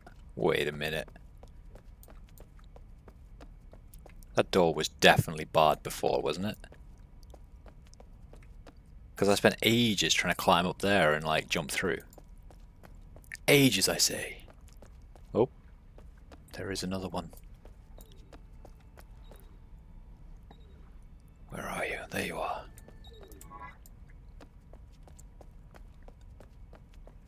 Okay, productive ferry port dock.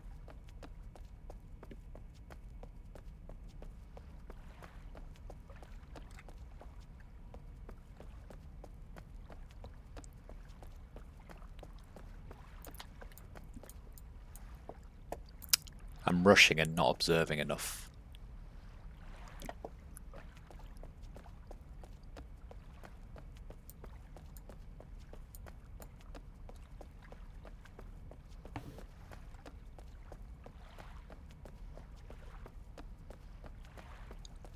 You always feel like there's going to be something at the end of these, like, pointless piers, don't you?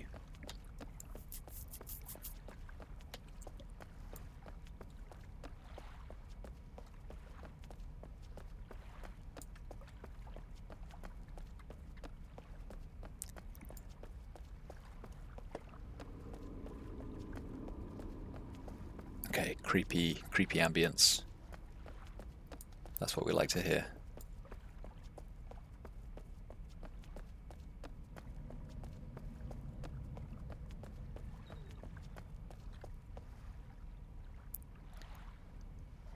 I can hear one. Scanner is detecting one.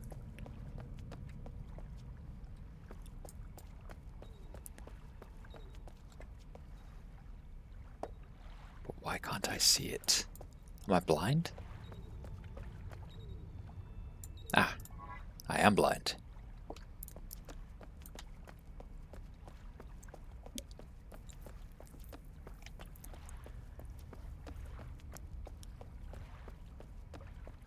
Righto, good.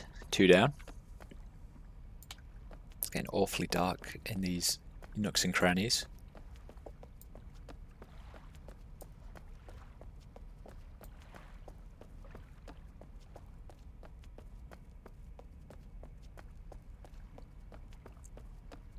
Alright, so we've been down there, we've been around here, we'll go up the steps next. Which leads us to that dead end we found earlier, but probably has got more floaty orb things in, right?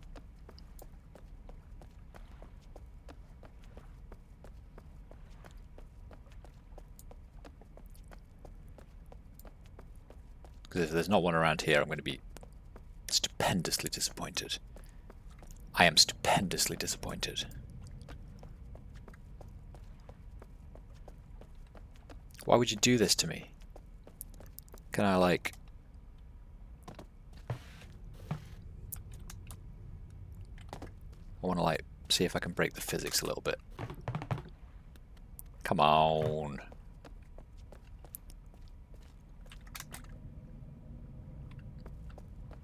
Oh. I'm sure all these have moved, because I definitely couldn't get up here before. 100% it wouldn't let me up here. Until I went around. We had to find the other linking book to eventually get around, right? I'm not wrong. You're wrong.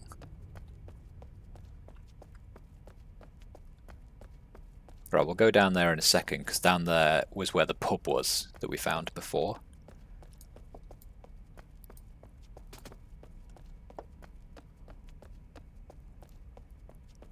Down into this tunnel. Jump over the blockade. There's going to be one in the pub, isn't there? Obviously. Yes, there is definitely going to be one in the pub.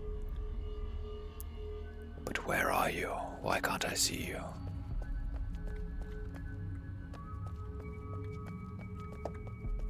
Okay, it vanished. Maybe through these doors then? Aha! What's that? 5. 10 to go.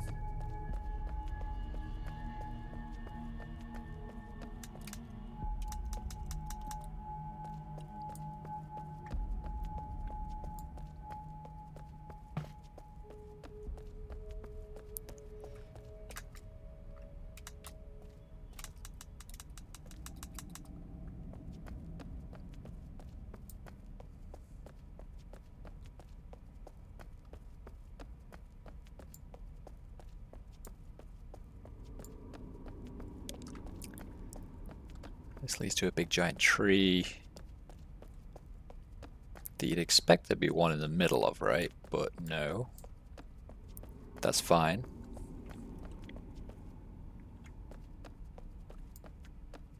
There's another one. There you are. There you are. Can I get through here? Nope.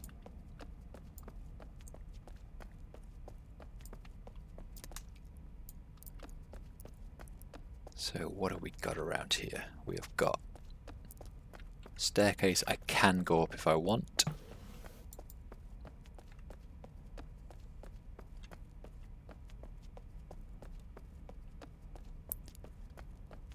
A random platform down here, which there is another one near. There's another one nearby around here. Where? Where are you? No, it's vanished again.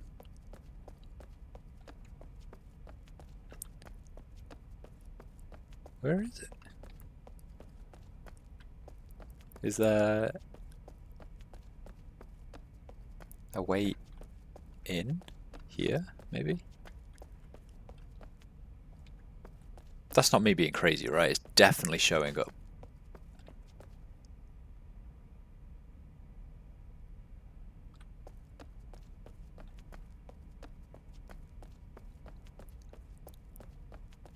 So it's over in this direction somewhere. Either down or up. Probably up. I wonder if there's a way of getting up there. Let's go and give that a shot.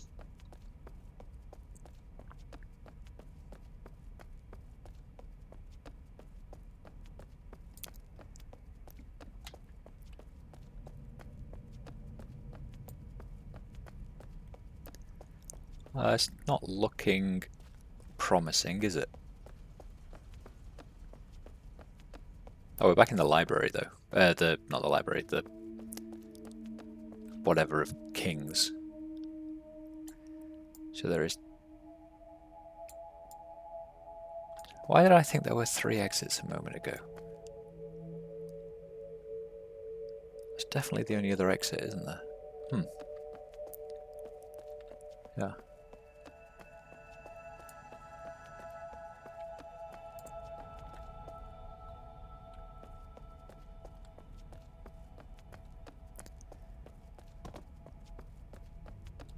So where do you take me, path?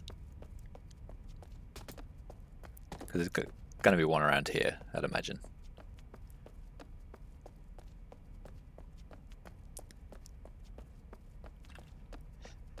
Nope, or not. Fuck me. What do I know?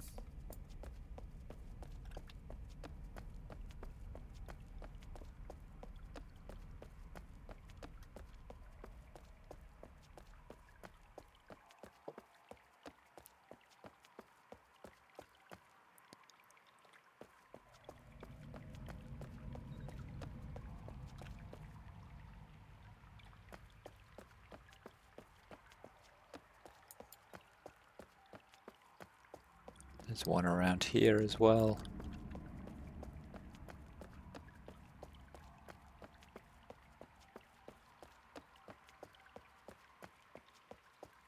Apparently I just don't know where.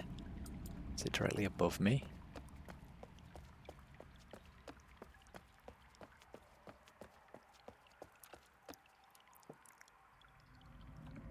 Am I blind?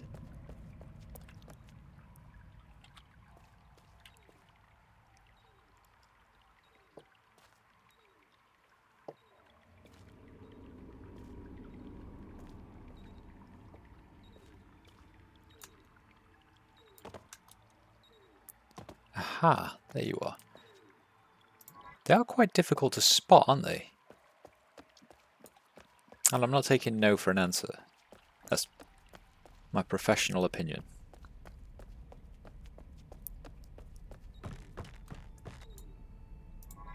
That one, however, was easy.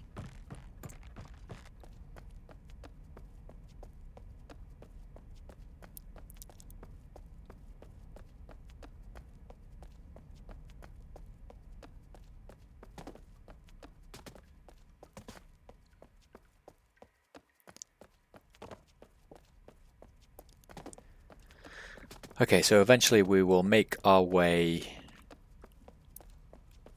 down and around.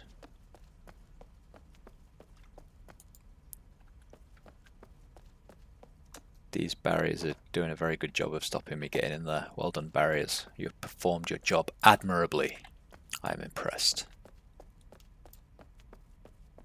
These barriers, however, are not.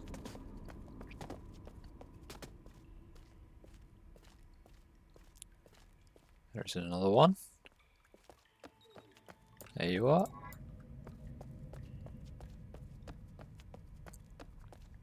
What's that? 6 left, I think.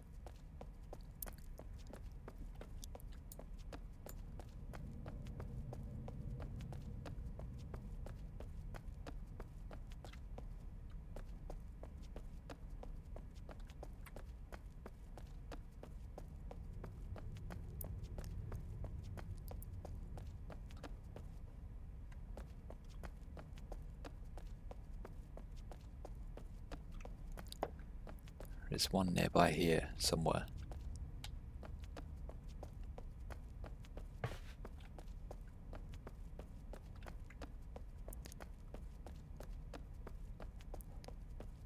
If I go this way.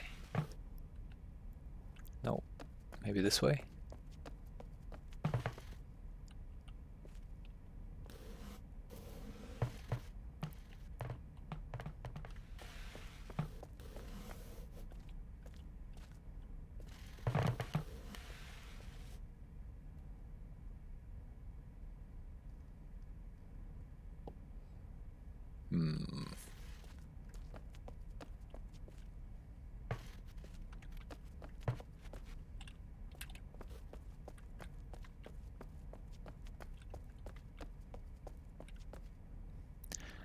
It vanishes from here.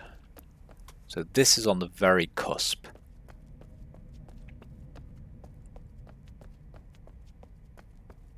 So it's out there somewhere, right? I wonder if I have to drop down into this, like, little gully. I don't know. What do we think? Is that death down there?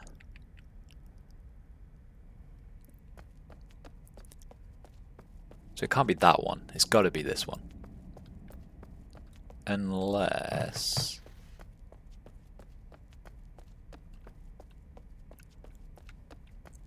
because I can't even hear it, and normally you can hear them when they appear visually. Let's give it a go. Let's try dropping down here.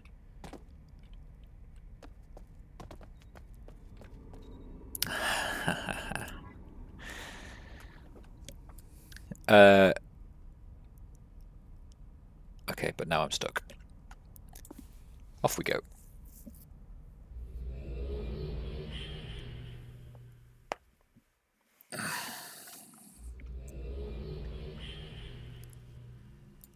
Right, 5 more.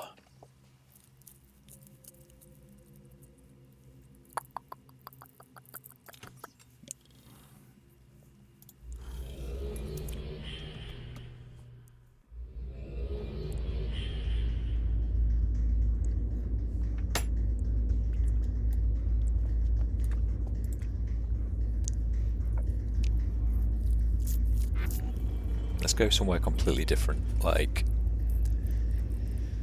so, Bevan we did, Rizara we've done. Kirel. We can probably do more of.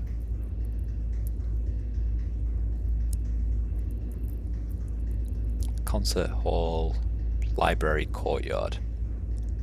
One of those two. Oh, let's go to the library. I think one of them was where the big tree was, and there was one that we couldn't see. We know about. I'm not sure if there's only 20 of these things altogether, or if there's like tons of them and you just have to find 20 of them. I'll be honest, if after this it's like, now find 100 more, I will be very annoyed.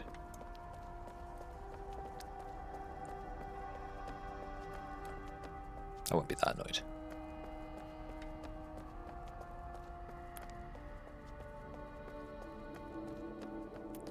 Oh.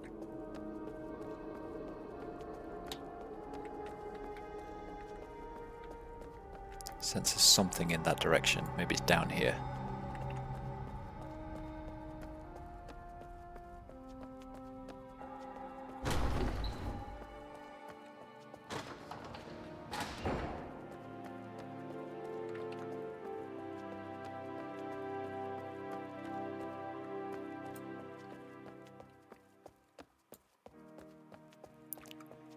Where are you?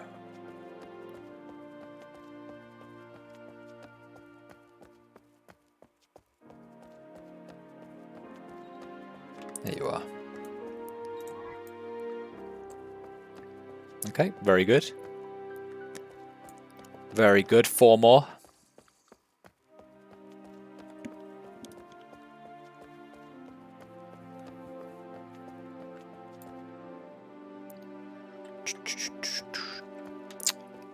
That's almost certainly going to be it for here, isn't it? And I'm guessing that that was the thing that I was sensing from the stairs up here. Let's go and just double check. If I come up here, is that gone now? Yes, it is. Okay.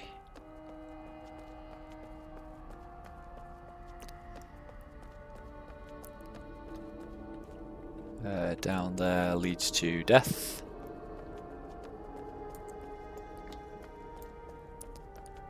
A little old wander down here.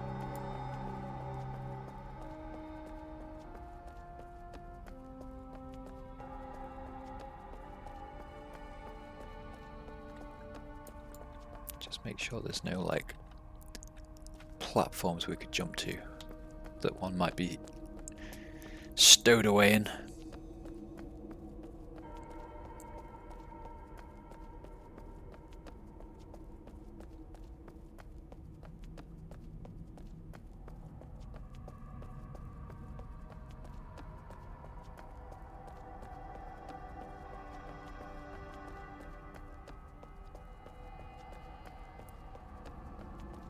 Do some weaving. Right, okay, there's only one here. So if we head the only direction, I think we can... I think this is the only direction we can go.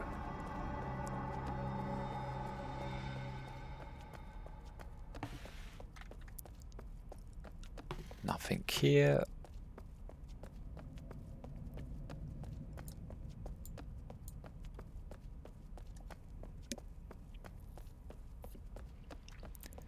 There is one near here, though.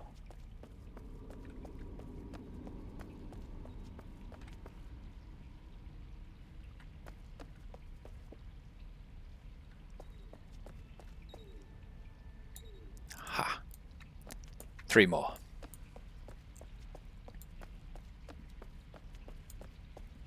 Three more, and we know roughly where one of them is,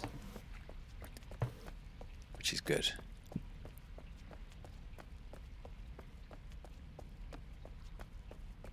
If I can ever find my way back to that place, mind you. Oh, here's a... Okay. We ran across here, didn't we, last time? Oh, which took us to there. And then that's where we fell down and linked back. So, actually, I think if we turn left down here,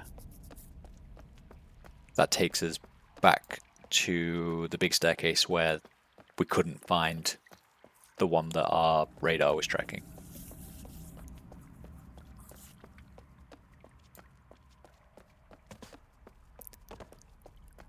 I believe.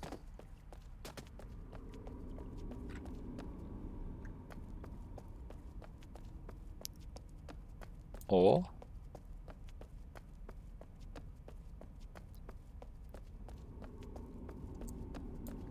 maybe not.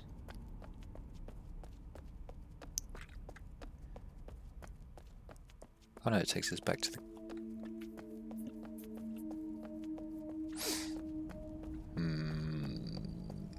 Okay, maybe here actually, yeah. Yes, it was here.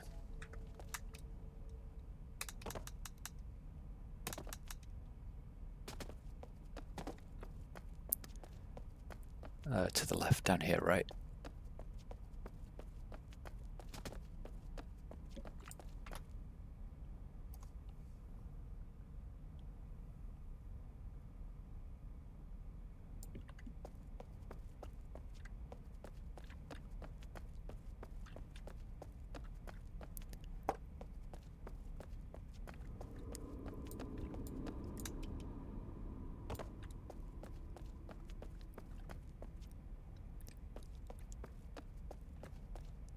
I'm obviously right on the edge of where it needs, or where it is. What's down here?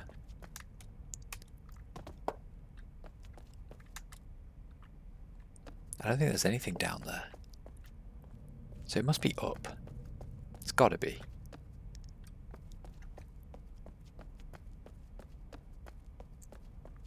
Unless it's like down these steps and I missed it.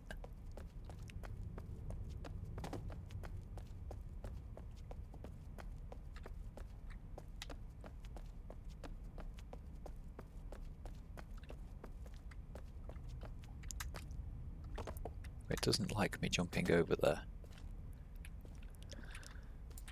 So yeah, there's nothing under that platform.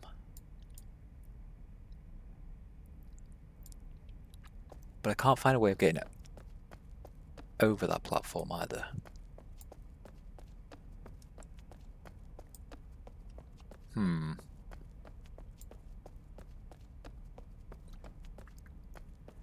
Suspicious.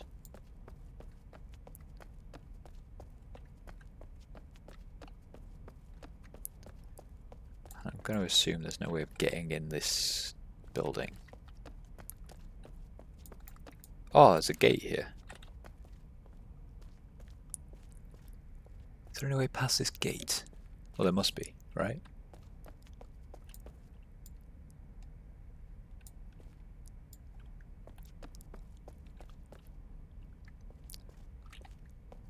Or can I...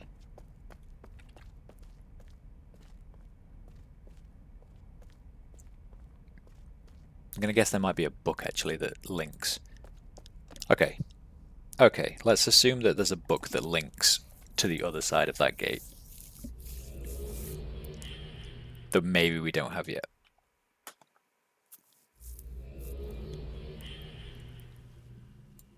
Should we see what, because I also got this, didn't I? Fuck's sake. That wasn't what I was supposed to do. I wanted to see what this did.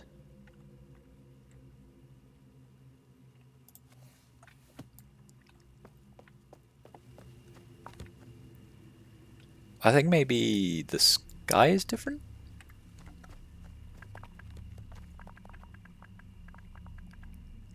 That's pretty cool. Oh, I guess it added the moons. I don't think they were there before. Yeah, makes sense. Makes sense. Pretty cool. Pretty cool. What is this?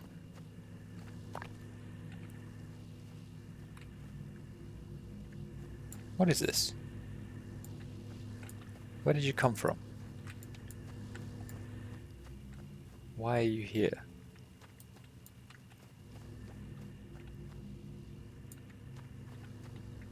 What?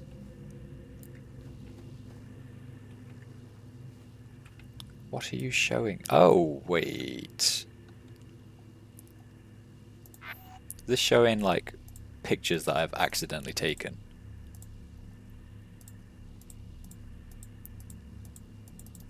That can't be. I haven't taken a picture of that thing. Oh yes, I have. There we go. Okay, yep. Understood. Let's get back to hunting for the last three DMZ, QR, PPP, QP, Z things.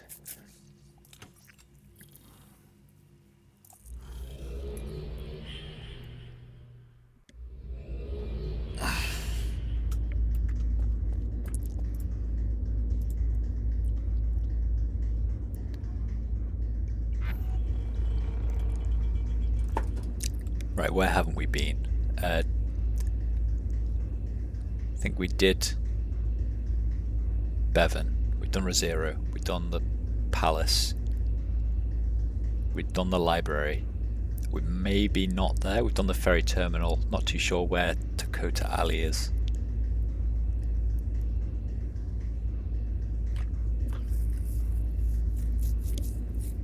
Let's try the concert hall.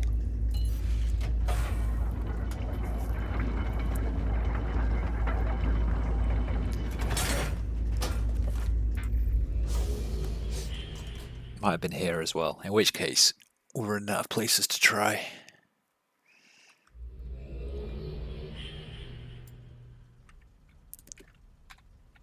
Have I been here? Can I remember? Yes, we've been here. I remember it. Which means we're going to have to find a way to move that gate. Fuck.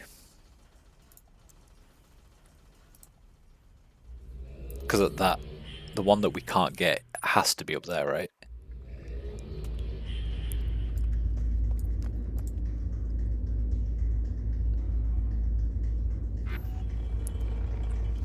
I guess the only other place is to go to Kirel, see if there's any around here.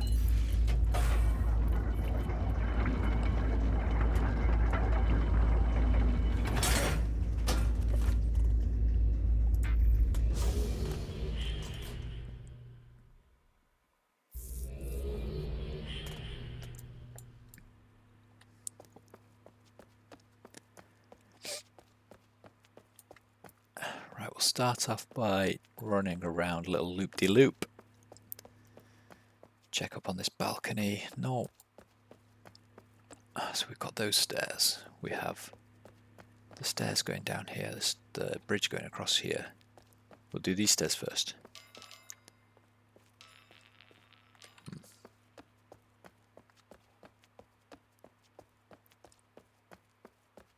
I think I already checked in here actually. Bugger.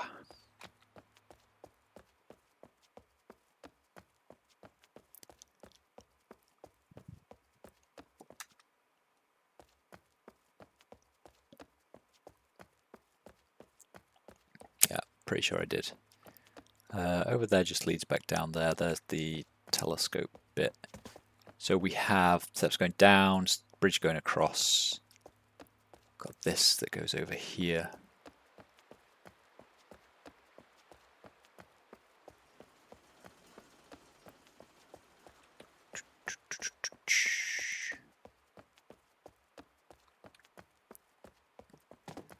This leads down here.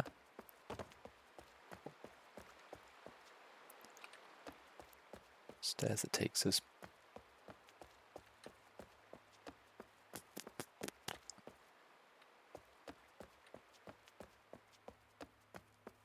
back up to here.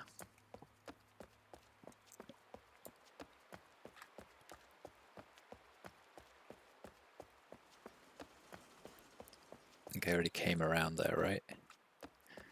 We already went in here? Maybe not. Almost certainly not, actually. Haha. Okay, two more.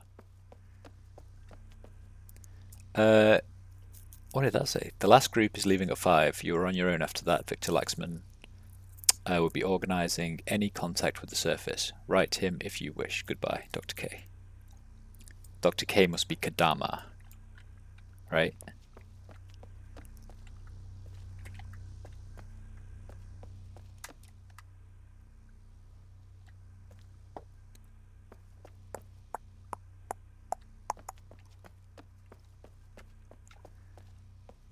Where's the way out? I am lost. Why can't I find... There it is.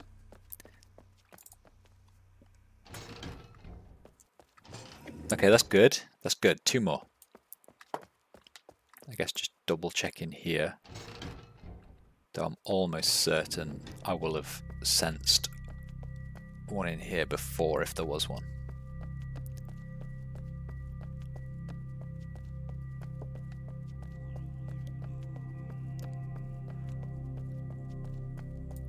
Okey coke.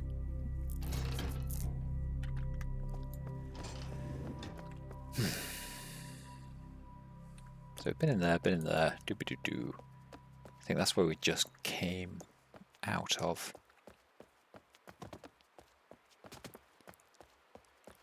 I believe we already checked down here and found one, in fact.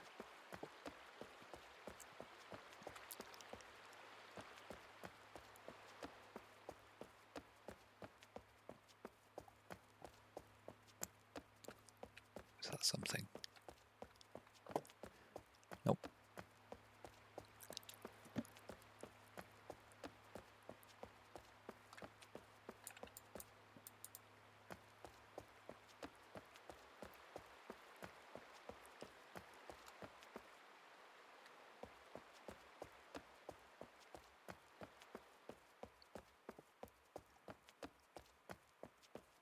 Okay, that just takes us back up to here.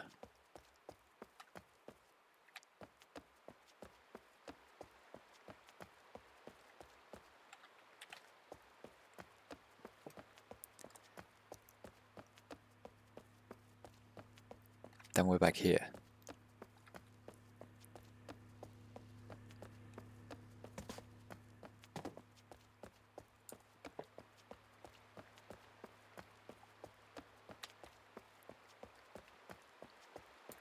Right, so that has to be all of them from here, right?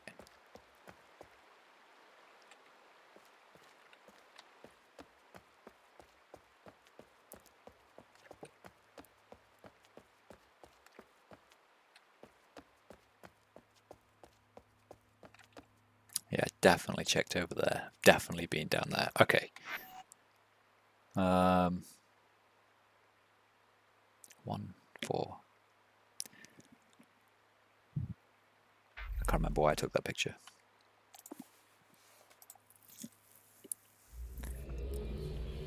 Oh, 2 more. 1 we know roughly where it is.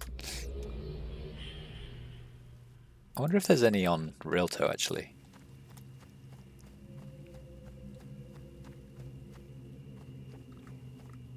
I don't see why there would be, but you know. Never hurts to check, does it?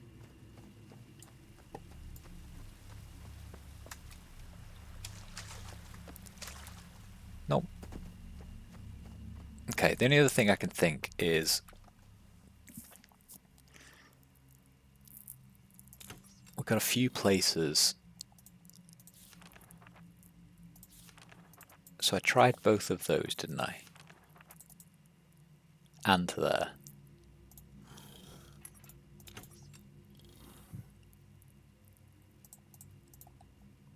It can't be there. Try here.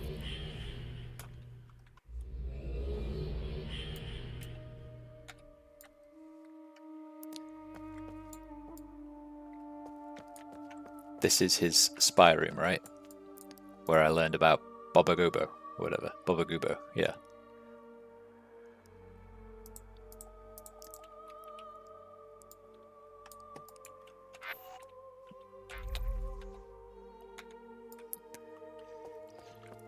Then we have a book linking to somewhere and a book linking to his Realto Island. I wonder if there's one in here.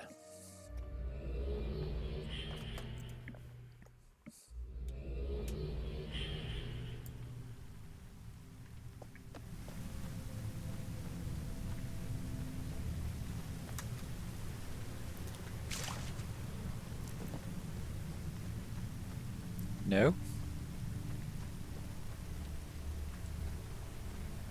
I want to find the the page that gives it this cool, like, evening, nighttime look. I really like it. Unless it's just because it's raining. I don't want to put mine to raining mode because it scares away the fireflies. And they're my new best friends.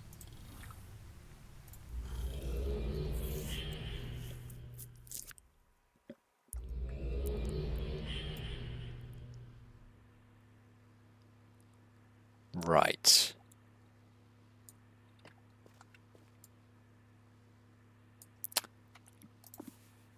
So I feel like we've been everywhere around here.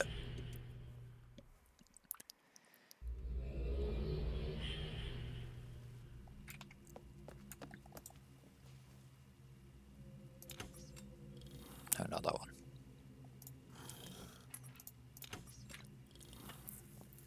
So we tried there. Oh, I can't remember where this is. Let's give this one a shot.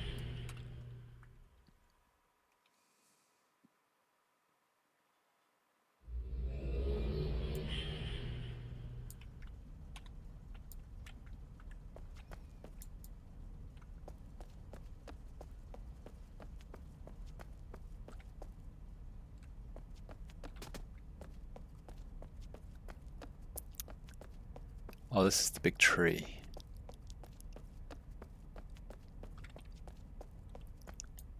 The big tree, yeah, so it's these gates, isn't it, that I wanted to try and get through.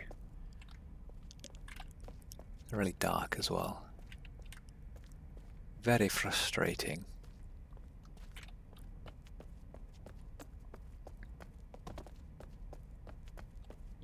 But without a shadow of a doubt, that thing is up there.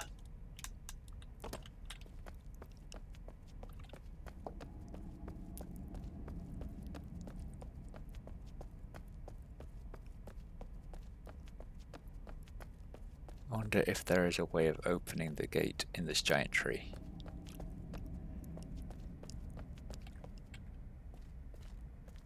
Anything that looks even remotely like a lever.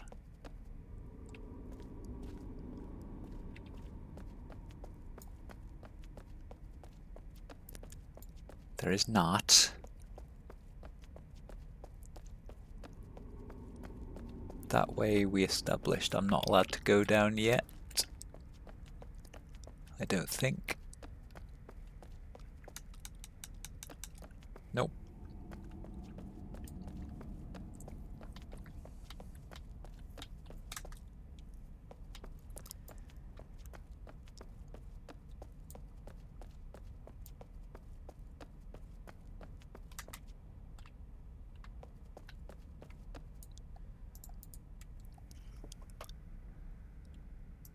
I still can't work out what that picture is, or why. Like, is it a clue for the gate? Or is it a monster?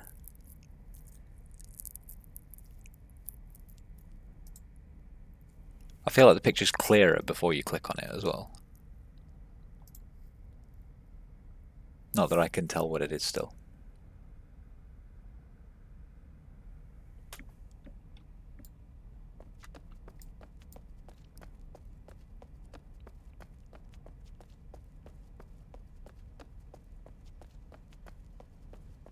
Oh. Okay, so one more. Wait, that's not the one I've been looking for, is it?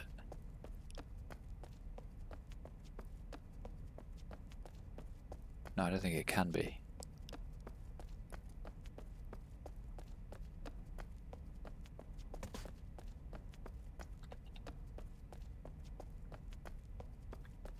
Yeah, how do I get up there?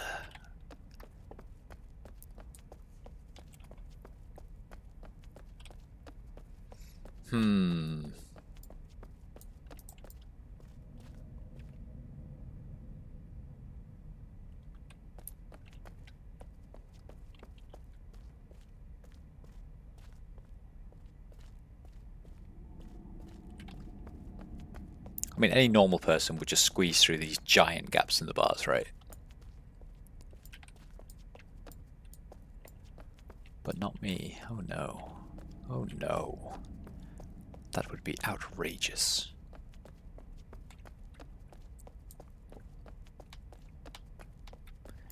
So I'm going to take a guess that there are exactly 20 of these things, and that's the last one that I need.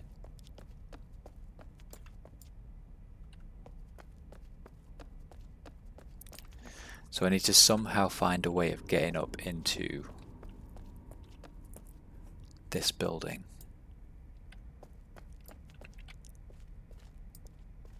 So there might be a passage that way, maybe.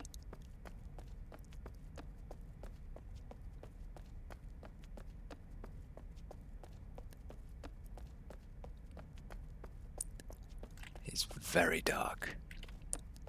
Can we, like, jump it?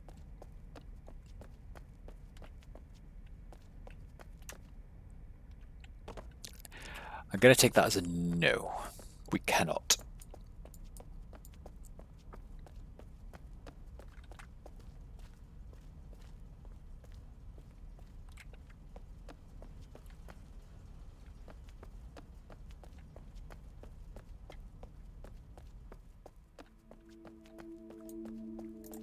Is there like a secret door from here? I read all of your books, People of the Kings. All of them.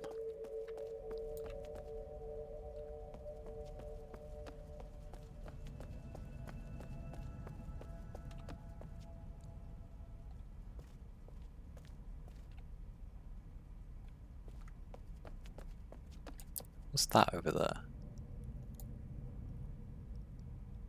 I guess we did have a map, didn't we? What does the map say?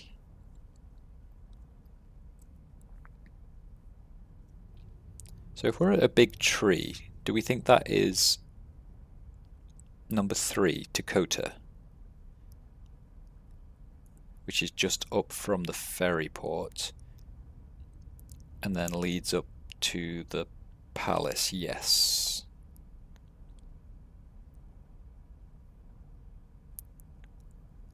And then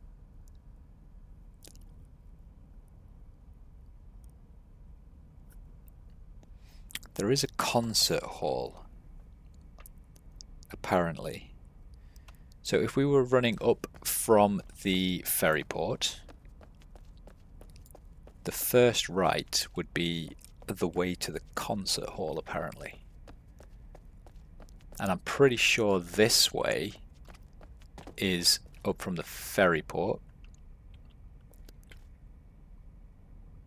Almost certain of it, in fact.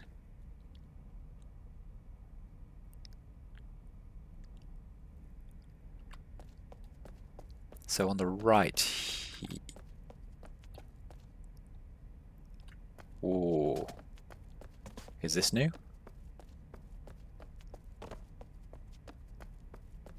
No, this just takes me back down to where I've been before.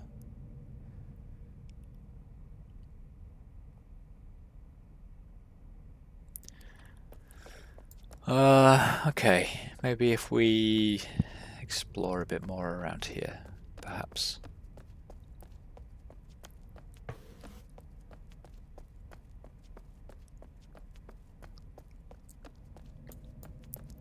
Because it reckons the concert hall is on the left, like... So where the path makes me turn right. So here, it thinks the concert hall's like on the left. So is it down in the...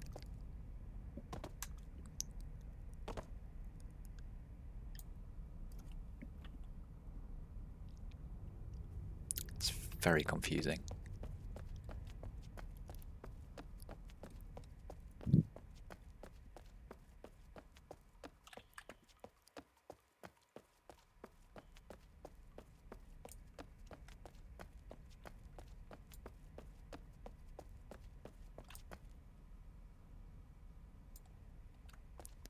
Oh, so it must be this. This is the concert hall. We just can't get in. Because of these incredibly efficient barriers that are in place.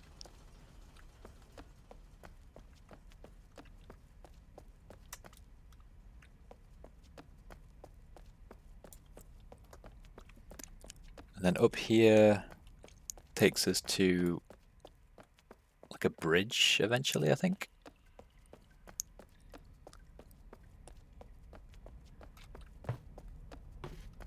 So we get to the bridge. Concert hall should be down there.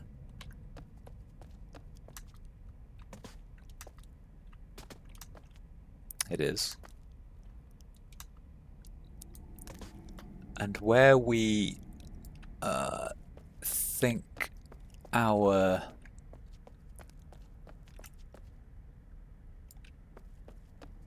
item is, I think is up there.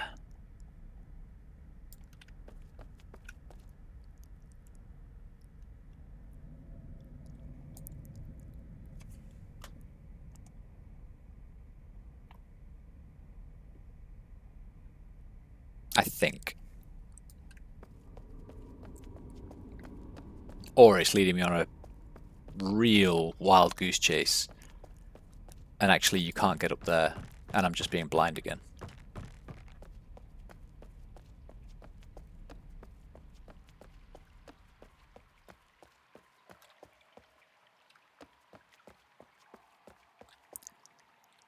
So according to the map, what would this way be? That would lead to the library. I'm not sure if we actually went this way. We can give it a go. I think we did, actually.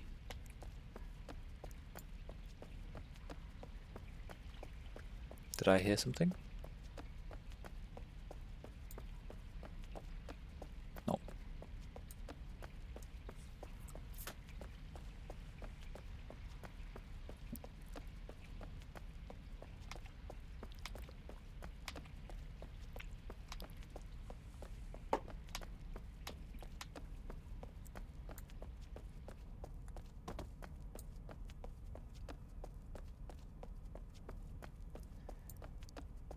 In fact, I'm almost certain we went to the library. Yeah, we did. We did.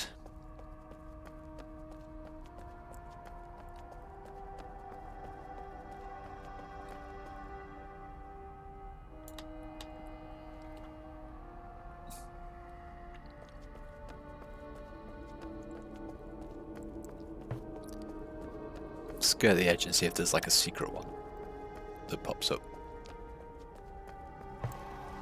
But somehow I doubt it.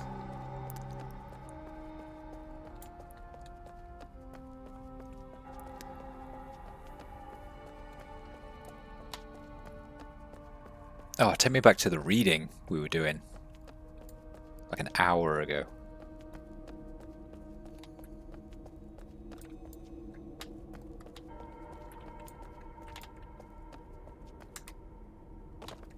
Come on, dude.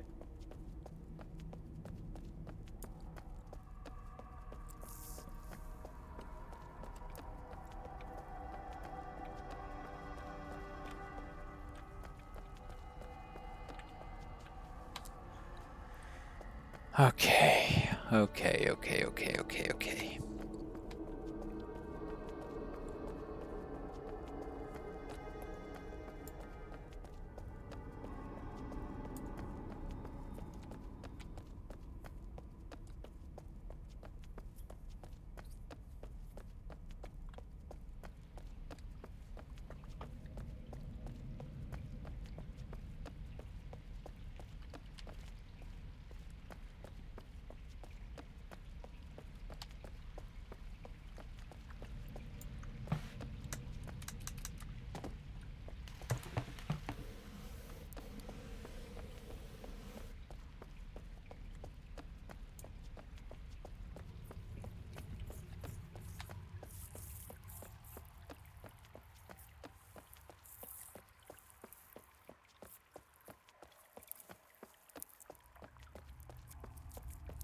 Right, so according to the map, I've just run down there.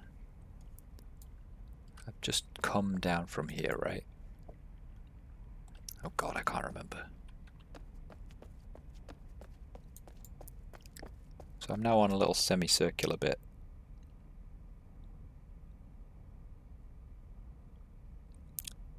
Oh no, so if I run up here, that takes me towards the palace again.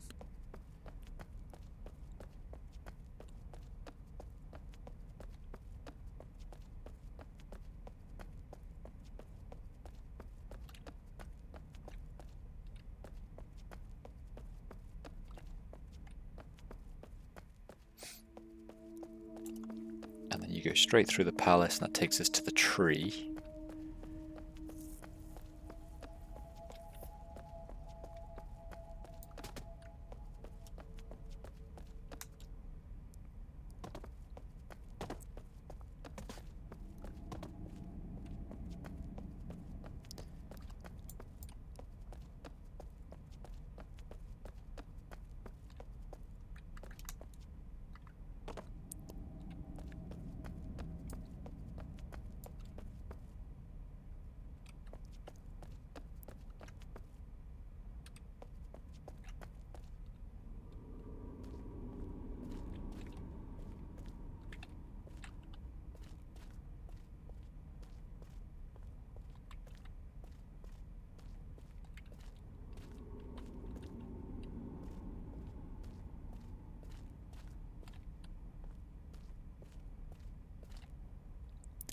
So there's like a semicircle around, like, here. So it's in that kind of direction, in fact. It's probably directly above me in, like, that bit of building there.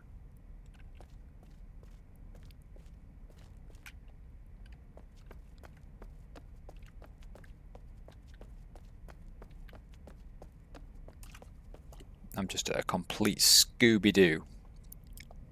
How we get to it.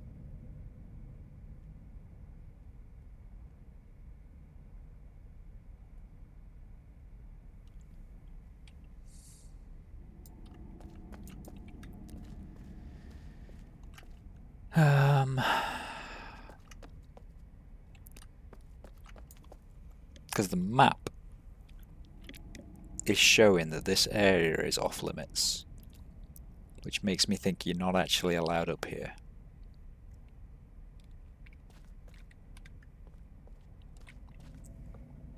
But if that's true, why give me that? Why give me that red herring?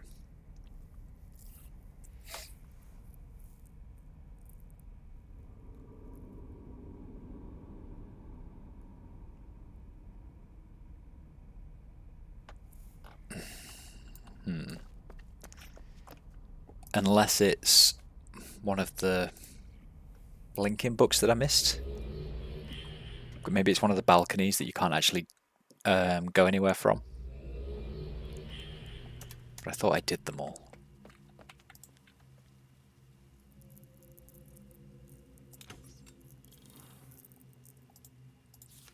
So it wouldn't be that one, it wouldn't be that one, it wouldn't be that one.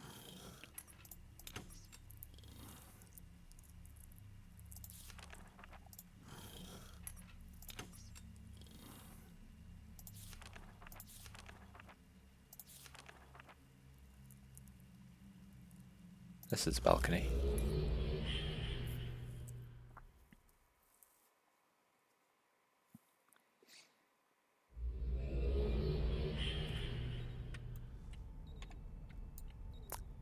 Oh.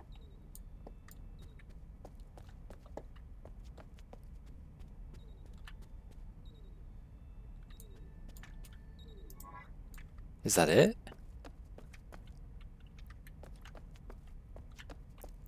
It might be, but I feel like we're in the wrong direction, aren't we? Or maybe it is up here.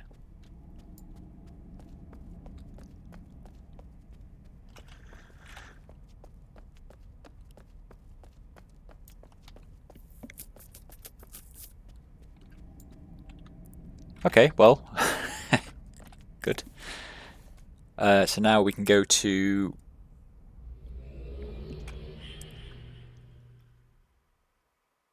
I think we have a book that can link us straight to the machine now, actually. Maybe.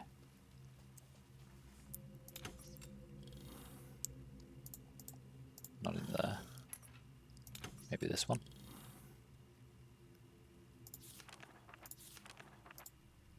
Not in there.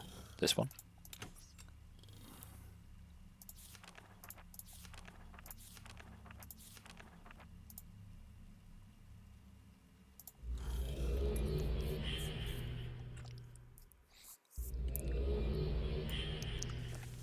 Right, so now we feed these 15 back to the machine.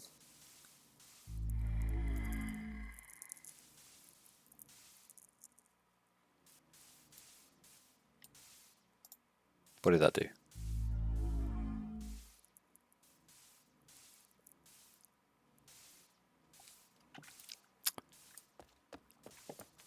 Okay, let's go back to these instructions.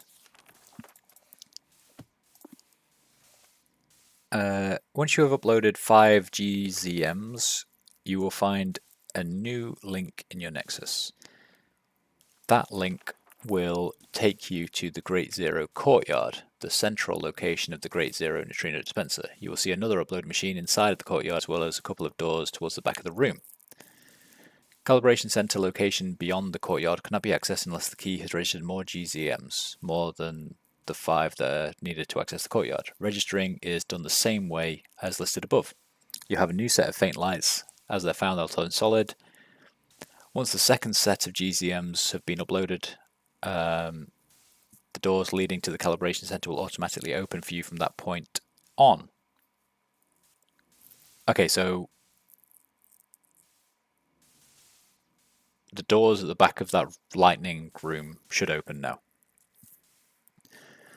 Most important to the calibration center are the 4 Great Zero maintenance units towards the back, as well as the calibration imager. Once you've uploaded 20 markers in the upload machine in either of the antechambers, you will be allowed access to the machines and the ability to find a new type of marker known as calibration Great Zero marker.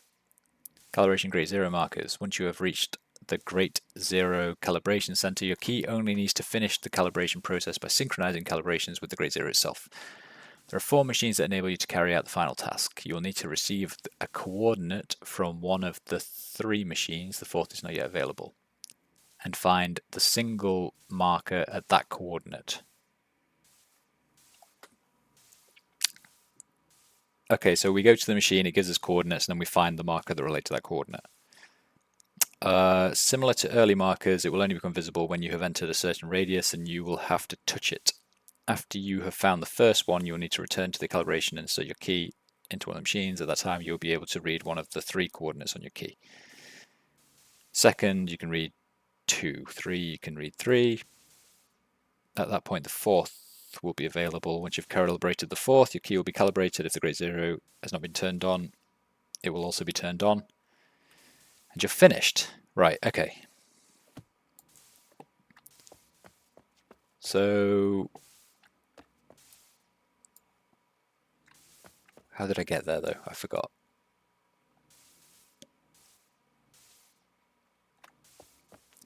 Am I a dum-dum? I think I am. Was it from here, actually? Might have been.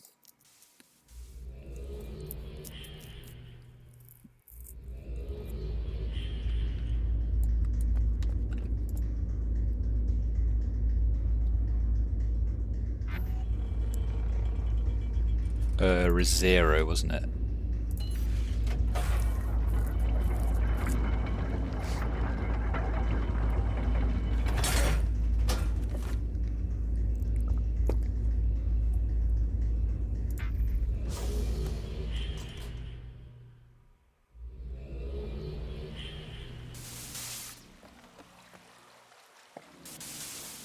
Right, so the doors at the back should open for me now.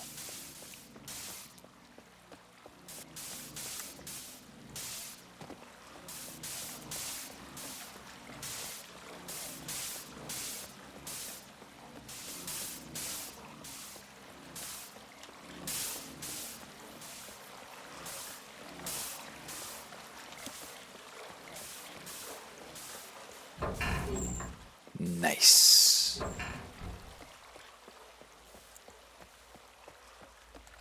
That door, however, doesn't. God damn. These... Oh, okay, they both lead to the same place. Gotcha.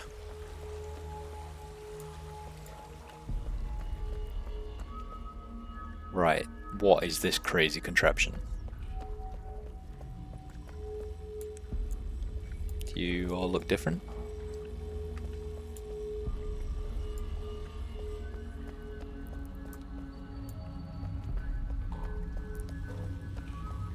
Right, so I need to press 1, right?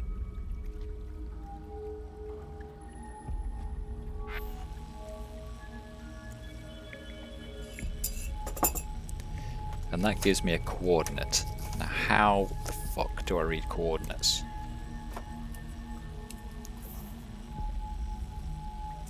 The coordinates here were...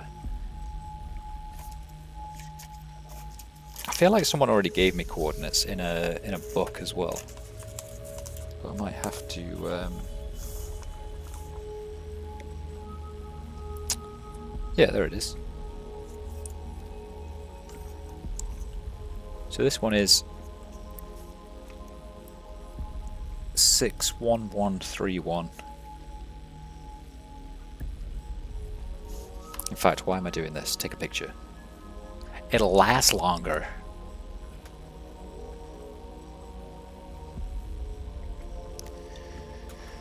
Right, okay, good. I have a coordinate. Thank you.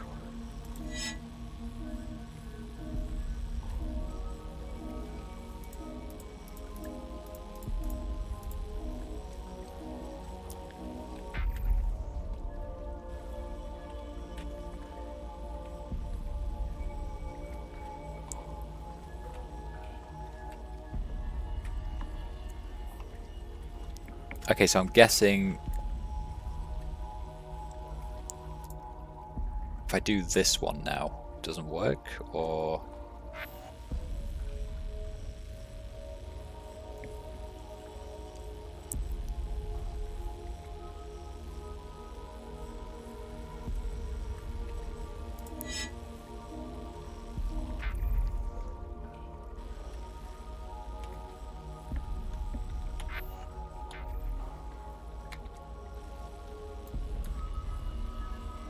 Okay, so you can only do one at a time, I'm guessing.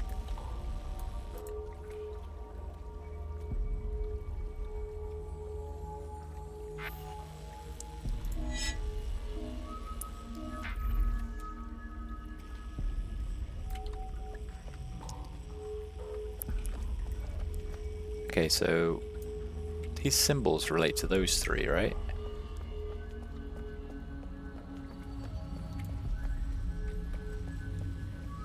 Yeah, then there's this one.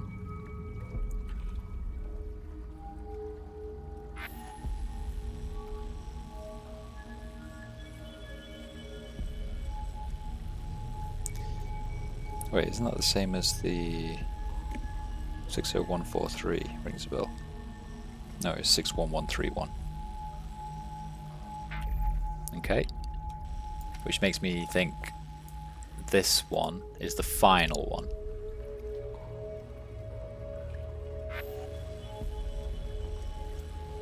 And you can't actually hunt for this one until the others are done, I guess. Yeah, this one's blanked out. Can't do anything with it.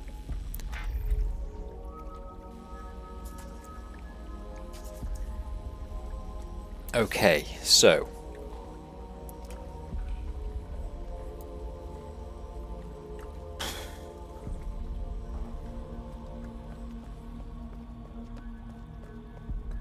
there's one particular place we need to go.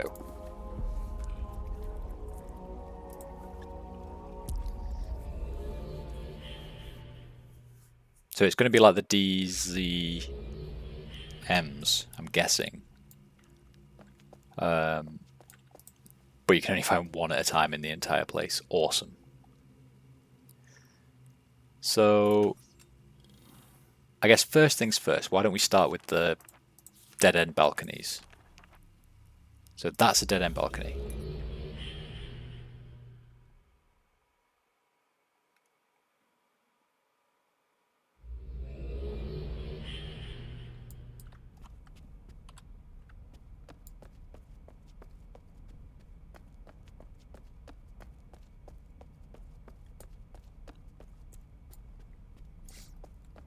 And it's not here.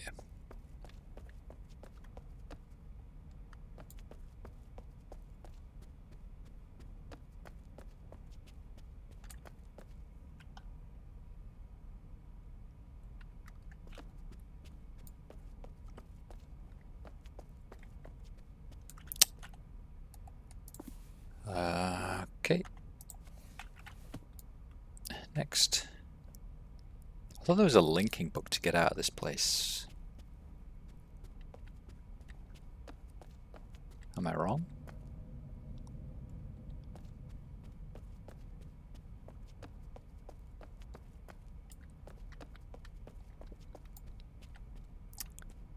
Apparently I am.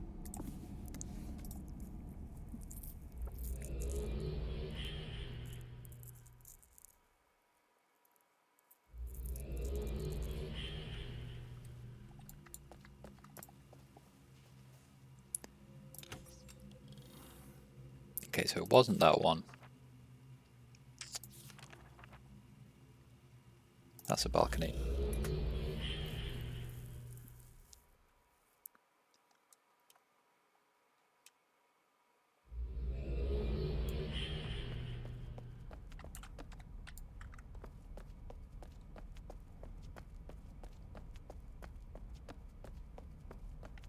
It's not here.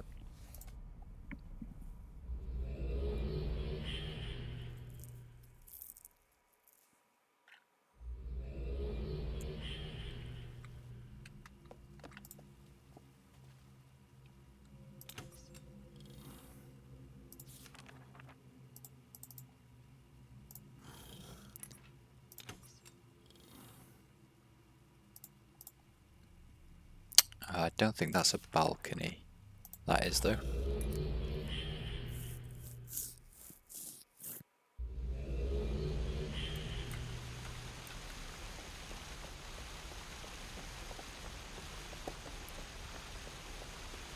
Nope. It's quite nice views though. Of the Great Cavern.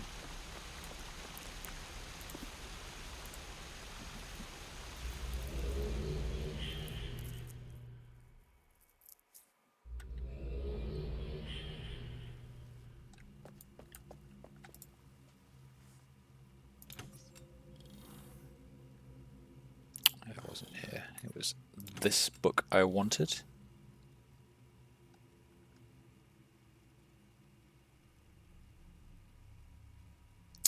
Hey Alan, how you doing, buddy?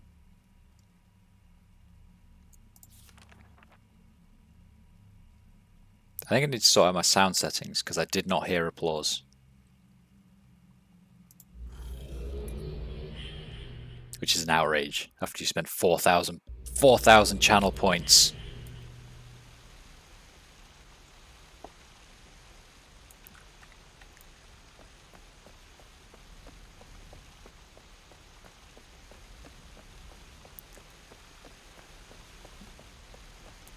Ugh.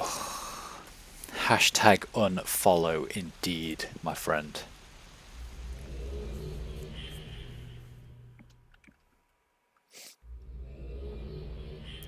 How are you, lad? How's life?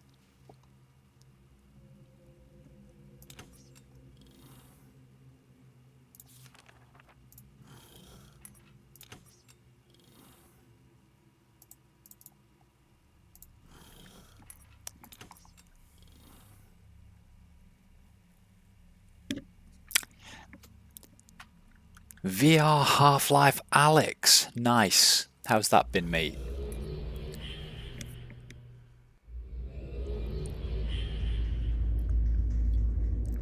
I spent the first hour of this stream reading lore.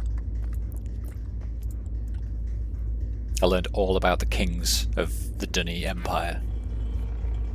It was great.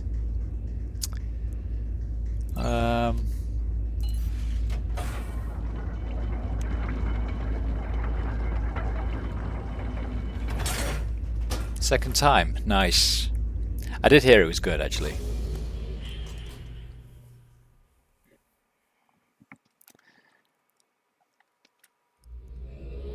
I did hear it was good, just I've never touched it personally.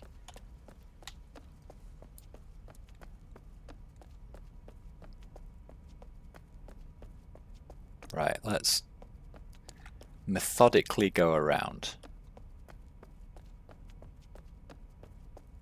Dead ends first.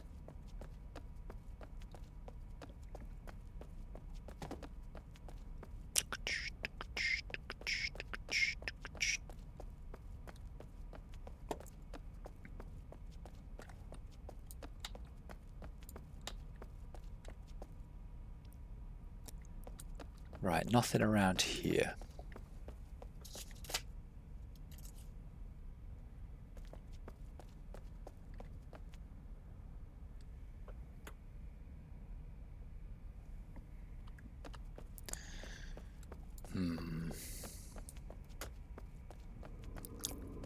Hello, Schmore. Yeah, they do have a VR mist. I have seen it. I just don't have a VR headset. And to be honest, I don't intend to get one anytime soon.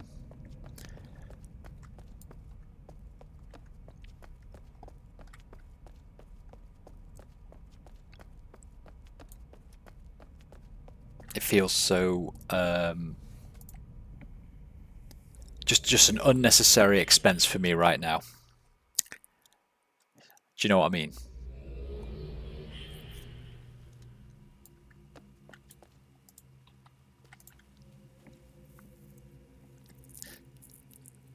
Besides, I've almost finished the mists now. After URU, I have missed 5, and then I'll play Mist, the remaster, and then I think I've got Abduction that they did, which is sort of similar game but set in a different universe.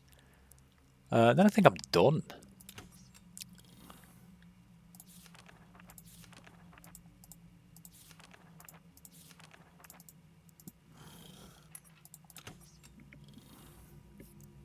Done with the Mist games after that.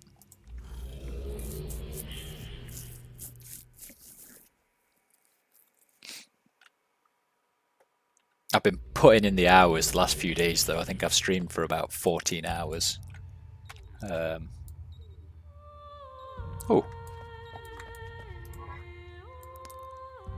Okay, that's one done.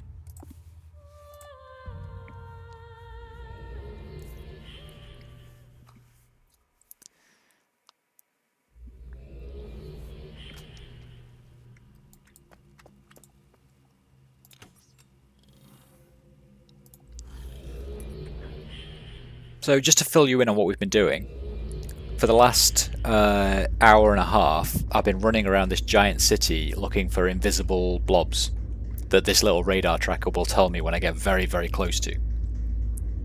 So I had to find 5 first, and then once you found 5, it was like, congratulations, find another 15, which was, you know, great fun. I can fill you anytime. Thanks, mate. And then after we got the 15, we went and found this giant machine, and it was like, here's some coordinates that mean absolutely fuck all to you. Go and find 4 more things, but this time, you have to find them one at a time. So I can't just run around the city and find all 4. No, no, no, no, no. I have to find 1.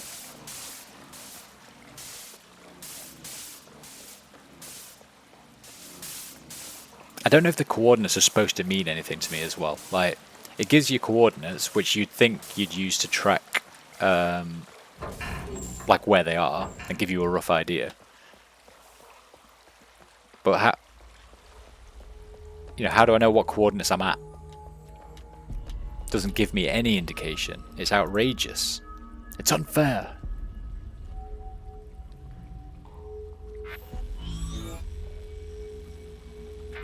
Okay, so is that one done?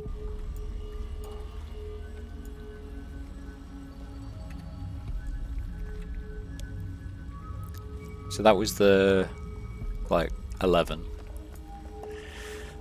You'd think that you would be good at missed games by now. Ah, you'd think so. You would think so. Hey Nauseum, how you doing, buddy? It's been a long time.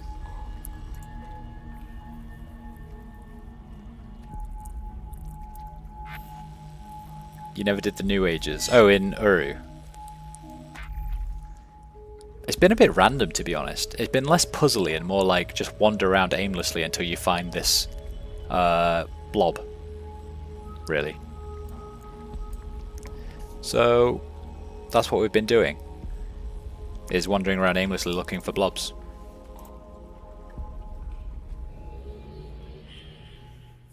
The fan ages are like that. I mean, I guess it makes sense. It feels like there's less thought required to design a game where you just run around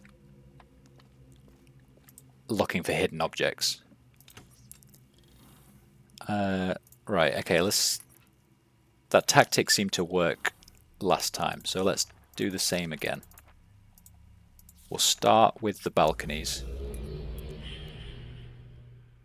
Less interesting puzzles, more, hey, look at this cool stuff. Yeah. I mean, there's been a lot of lore in this game. I don't know if you... Are you serious? That was incredibly fluky. Jesus Christ. Okay, good.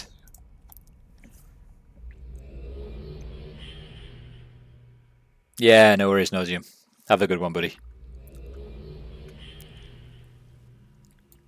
I have somehow managed to save myself running around the city looking for one of these things by finding it almost immediately, which is... I'm not going to look a gift horse in the mouth. Right, back to Rosario. Well done, thanks mate. I'm so proud of my achievement of using my eyes to look at something.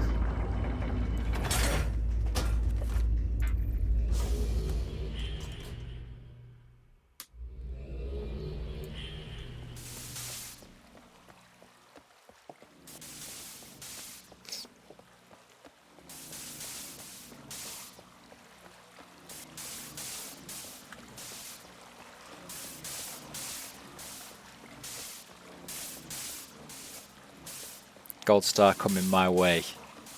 Can't wait. Is it a sticker? I'm going to put it on my fridge. Alongside all of the drawings Lena does when she comes here.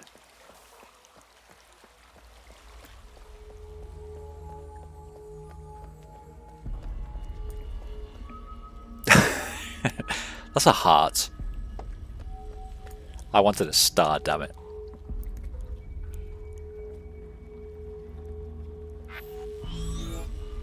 Boop. Okay, that's 2 down.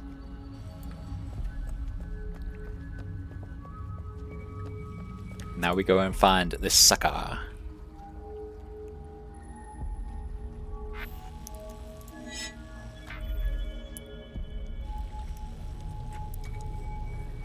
Which,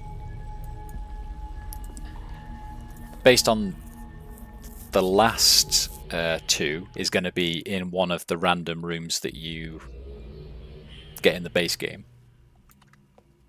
So we'll use that tactic again, ignoring the ones that we've already been to, I'd imagine. So it ain't going to be that, because that's where I just got that from. But don't bother going there. That we've already done. So I guess this one.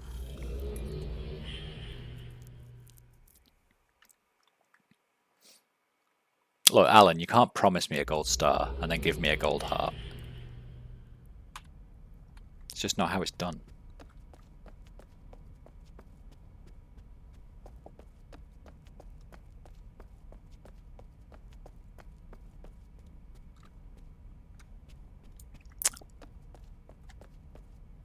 Oh! Okay, this makes more sense. I presume once you get to true 0... Okay, the coordinates make a lot more sense now. I was extremely fluky with those last two. I didn't even notice these numbers going up and down. Oh, no, no, no, no. Okay, I think I understand. These are sending me to the 4th one, maybe? I don't know. I've confused myself again.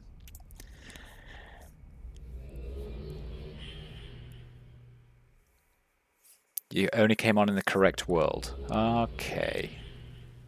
So from here... Okay, yeah, they all show as 0. Okay, so actually, I did take a picture of what the coordinates for this one were. 60143, 1001, minus 70. So 60143, 1001, minus 70. So what haven't we... So if we go here...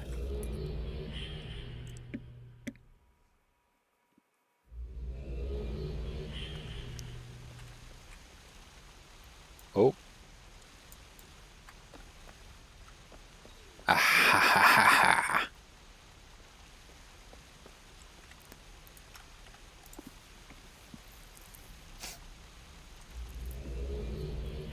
Okay, apparently tactic of only going to balconies worked really well for this, rather than run around the whole city multiple times. Perfect.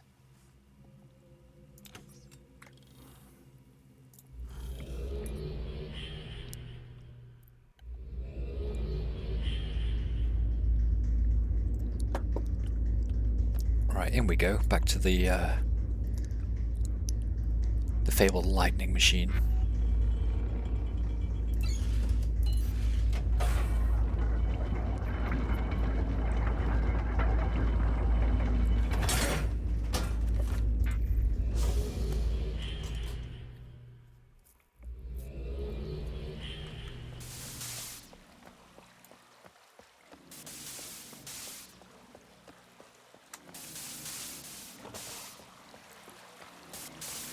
By the way, you've seen how cool my guy is. He's badass.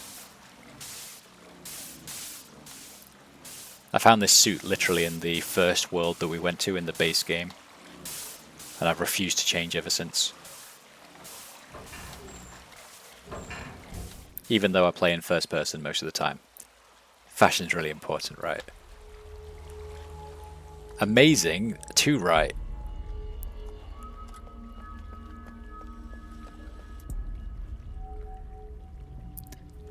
Two rights.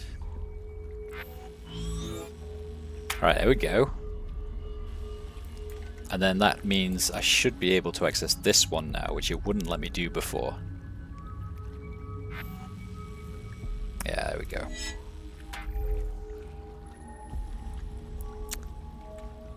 So...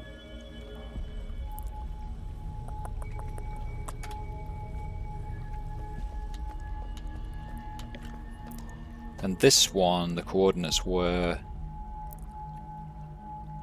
57,325. 57,325. So okay, so if we're following the rules that we just did, then we go back to the balconies that we can't move from, right?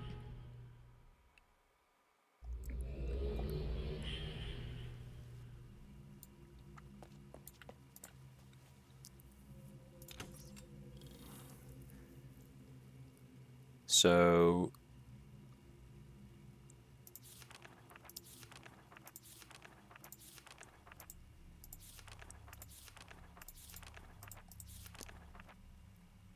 we'll try this one first.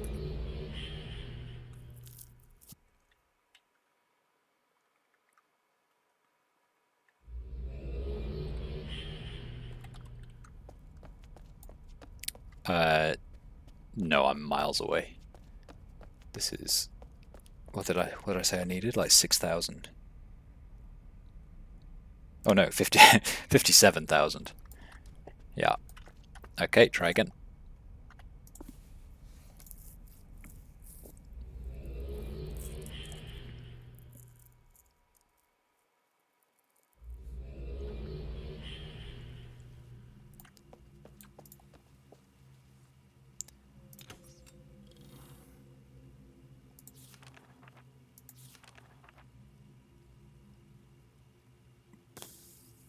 We already got one from there. That is not a balcony. Okay.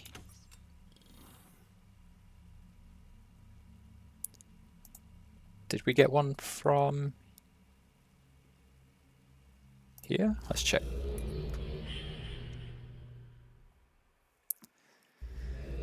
See what my coordinates are around here. I think we might have actually had one from here. 60,000 is quite close though. I want 57,000.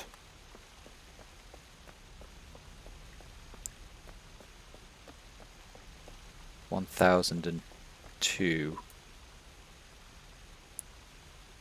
So minus 79 I need to be, which I'm guessing is like further down there. Okay, right, well it's not here, regardless.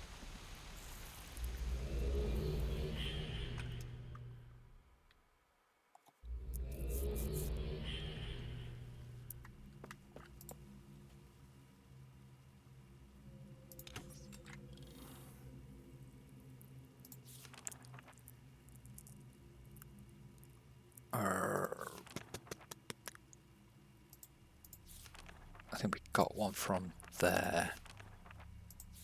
I actually can't remember. I should probably give it a little check. Give it a little checkaroony just in case. But I think it's probably in Bevan, or whatever it's called. Oh, 60,000. This is also quite close. So what was that place? Maybe if I go down there and start running around.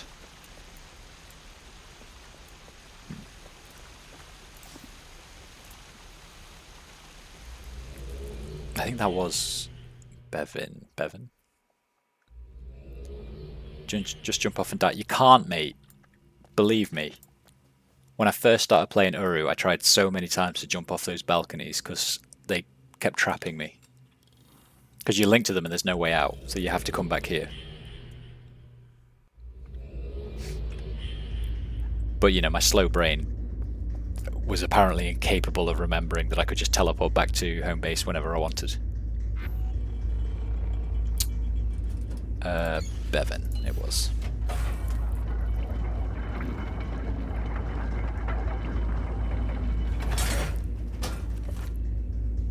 Immersion ruined, I know.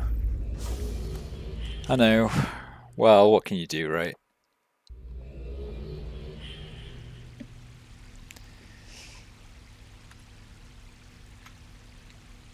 Okay, what do I need?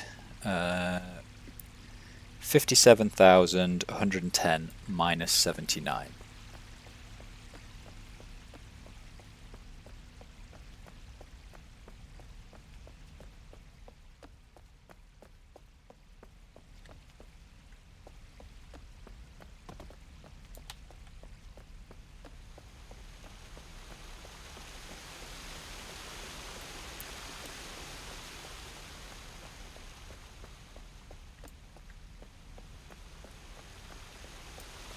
I feel like I'm still a long way away. 88, 83, 79, 70. That's just a dead end, there's no way it's going to be in there.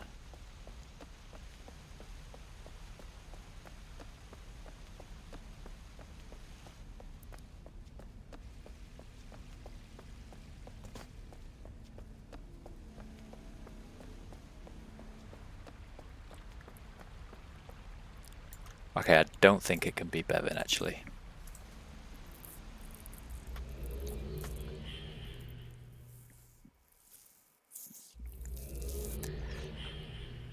Oh, we found the other so quickly.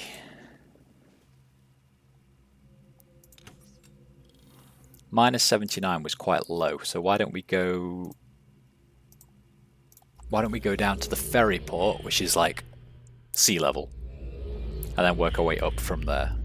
That sounds like a plan, right?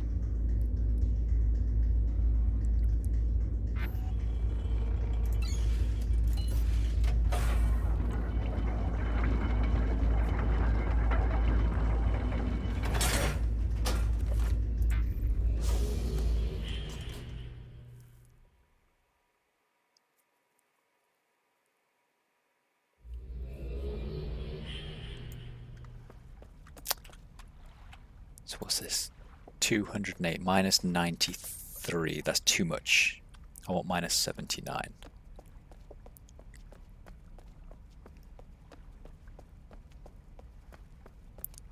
So it's definitely higher than the ferry port.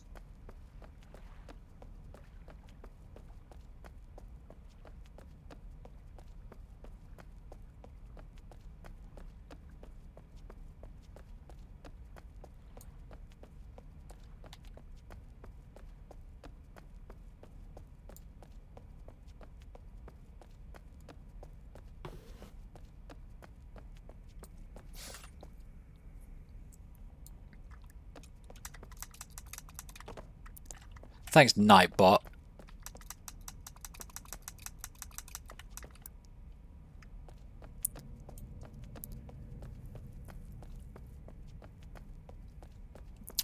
I feel like I am still miles away from where I need to be, though. But it's on this level.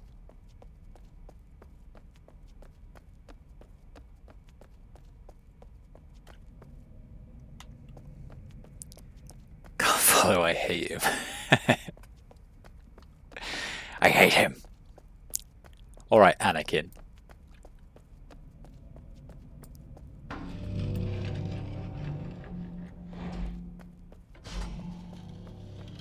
What is this place?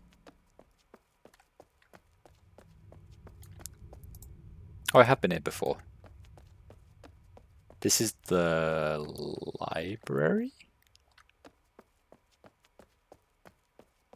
The linking book library.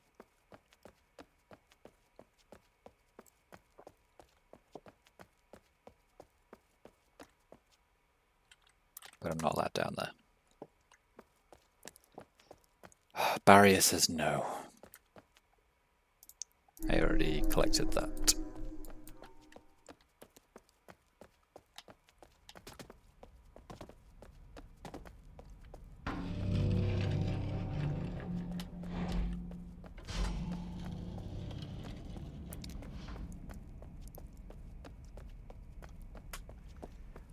I do kind of feel like I'm a long, long way away from where I need to be.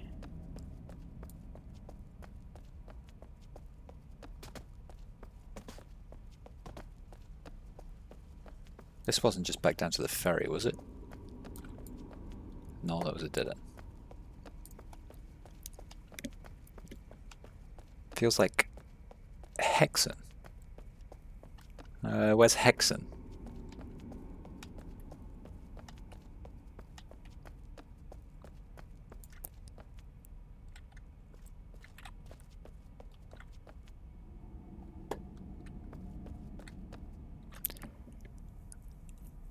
I am so confused. How has that gone from 3 to 62,000?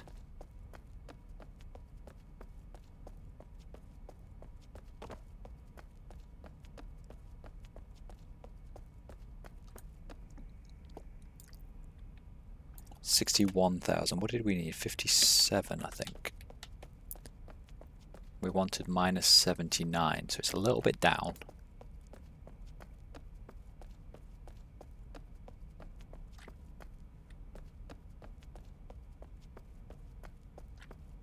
Or a little bit up, actually.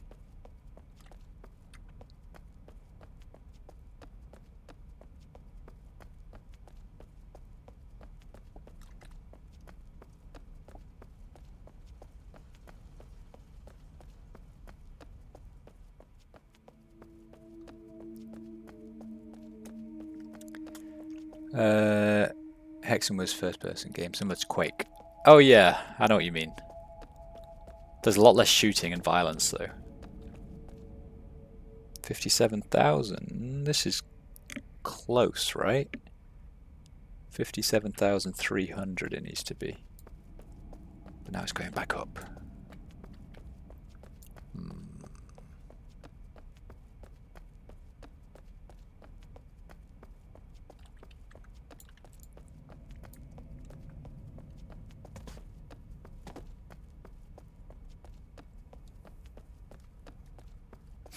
I have to say, I do prefer the missed games to be puzzles rather than wander around looking for an invisible object.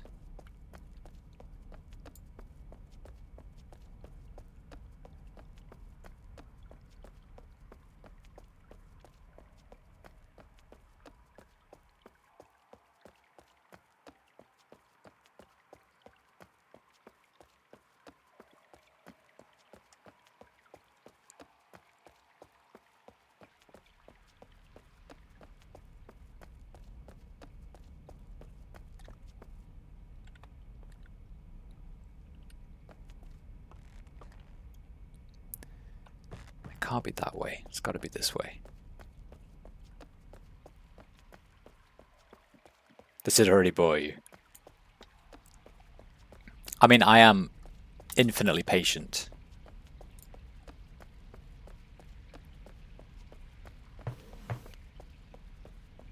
This is starting to feel promising. That needs to be 110. That needs to be 57,000. That needs to be minus 79, I think it was.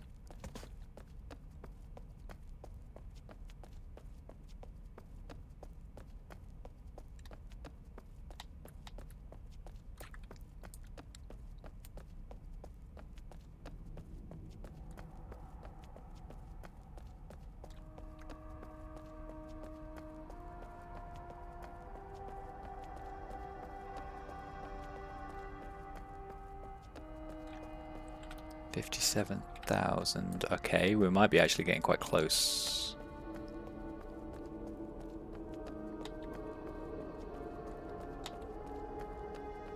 Very close, in fact. Where are you?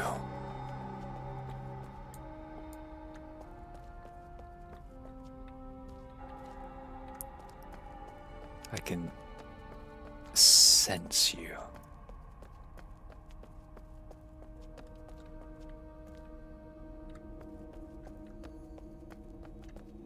Where is it? Am I blind?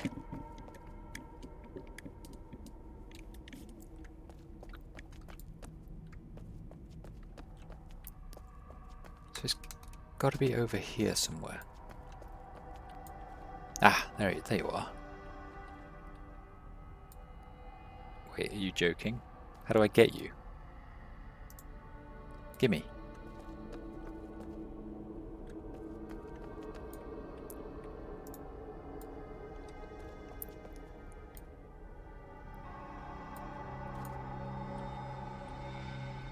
Are you joking? Okay, got it.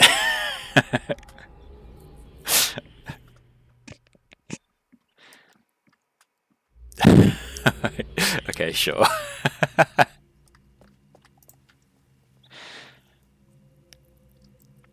Right, back to the giant machine. Let's see what all of these 4 things do.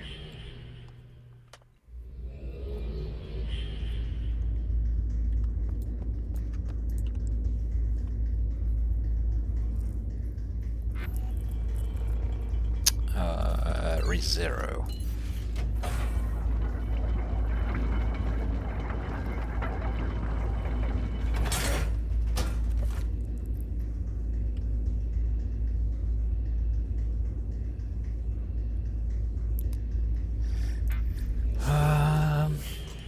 Yes, mate.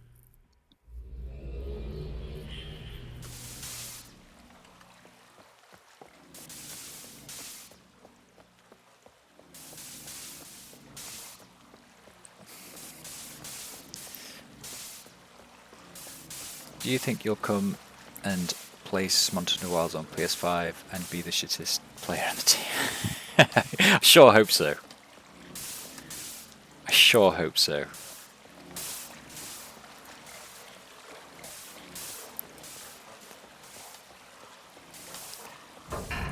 I guess it's requiring a certain person to be playing with us, which would determine whether I am indeed the shittest player on the team or not.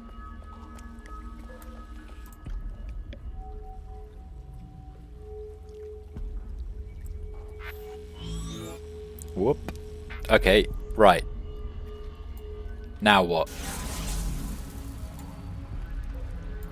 And fire a laser.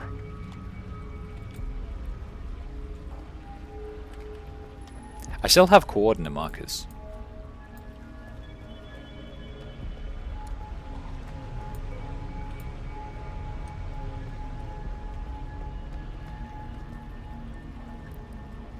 Has the laser fired that way, or is the laser firing this way? I wonder.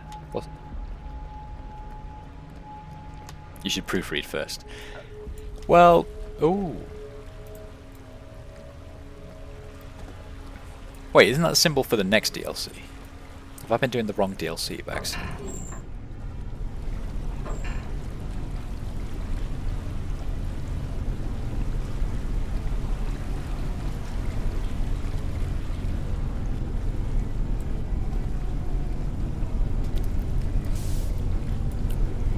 Okay.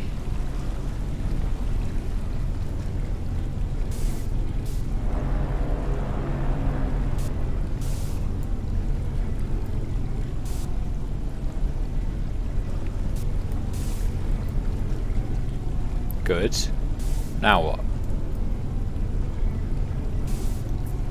Making a big, giant, spinny machine spin around.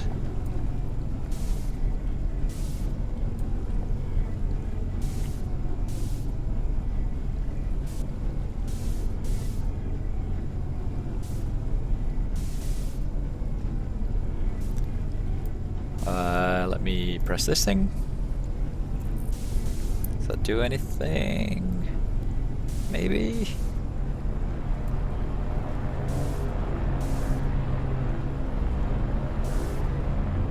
It's doing a scan of the area, is what it looks like. Okay. Okay. Let's go back and read the instructions again. I didn't think there'd be more.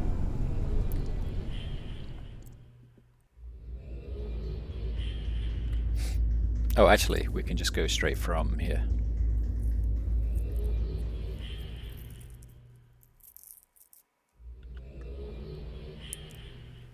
Almost certain one of our books here has, I think this one. Nope.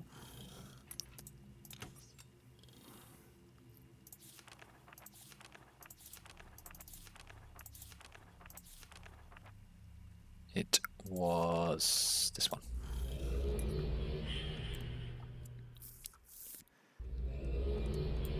Right, give these instructions a little read again. In fact, can we see it spinning now? Ah, there we go, yeah. So we're in the observation deck here. It's now spinning around, having a merry old time. Right, the instructions were... We did all of that. We did all of that. Great Zero, Courtyard, which have uploaded the 5. We did that.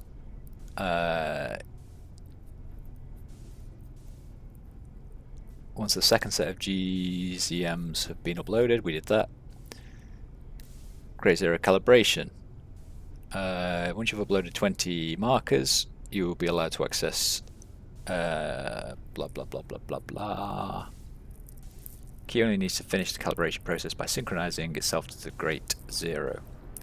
There are 4 machines that enable you to carry out the final task. You'll need to receive the coordinates from one of the 3 machines. The 4th is not yet available. We know that.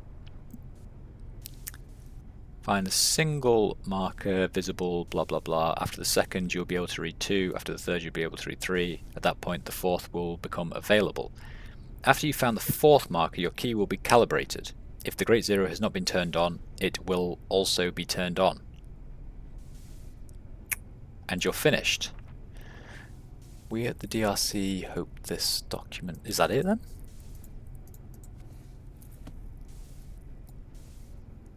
So there's no more instructions, it's just telling me the machine's on now. But what was that other set of coordinates that we found ages ago? The ones in the journal that he said he kept dreaming about, or kept appearing or something. So what happens if we go there to... I don't know where it is though.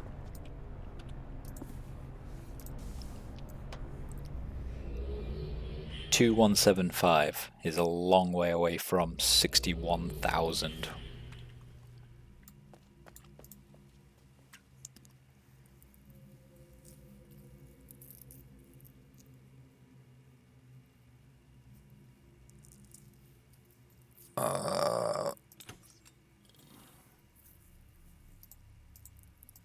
Should we...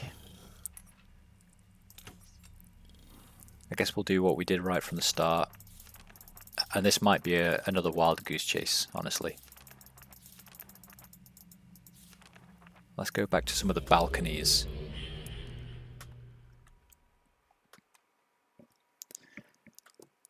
Some of the balconies that you can't escape from. And see what the coordinates are here. So 59,000. Fucking miles away. Not that one.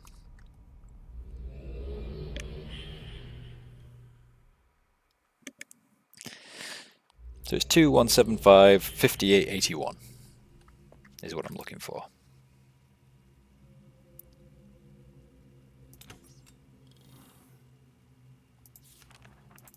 Don't go there, don't go there. Almost certain this place didn't give us a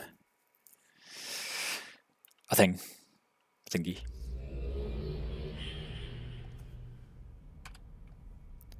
$625, I need 2,000, right?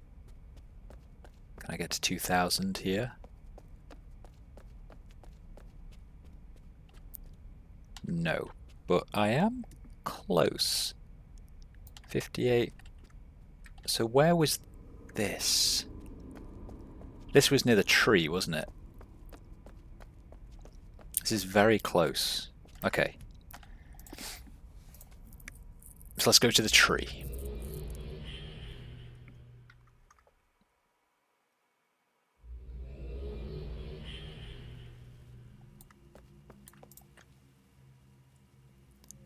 The tree is... I can't remember. Toldega, maybe?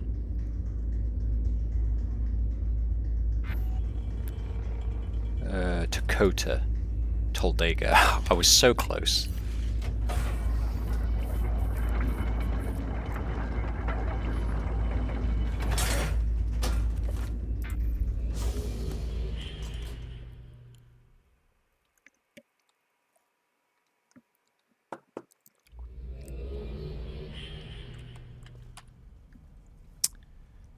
We wanted 2,100. Well, this is the wrong way.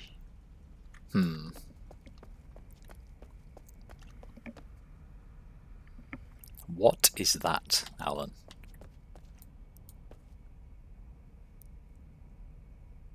What is it?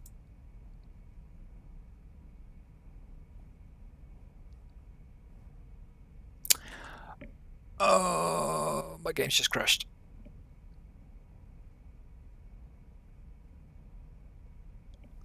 I'm so upset.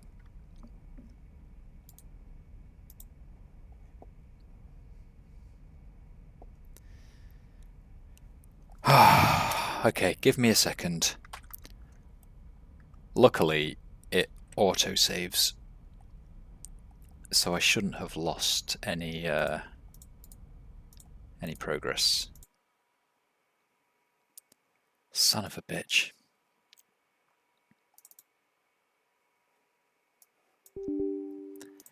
Son of a bitch. That's the second time. Second time. I'm going to blame you and your emojis. It's definitely not my fault.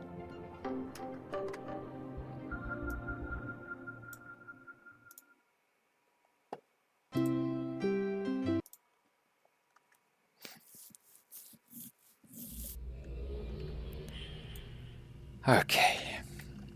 Try again.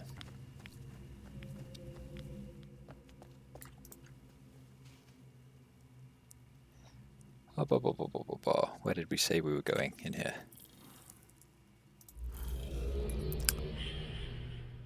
Nothing to do with them being old games. Yeah, no, absolutely not. Absolutely nothing to do with that. It'd be ridiculous. Dakota.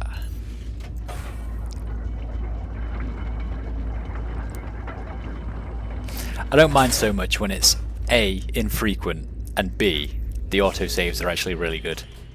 So it doesn't lose any of your progress. In fact, the only time I've lost progress in this game was when I went to Norway and tried streaming from there, and I imported my save file, which for some weird reason was like backdated.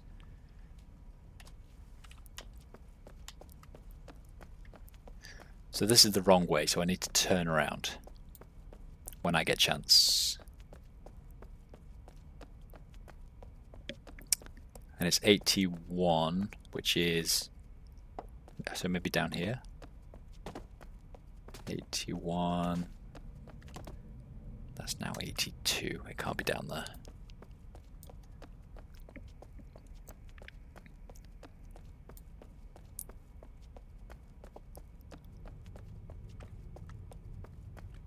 Oh no, now we're back to 60,000. Wait, but I thought that was up there.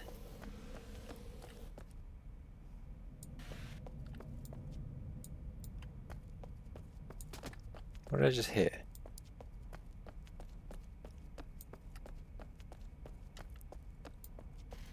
Oh, I think I'm kicking those cones around and hearing noises.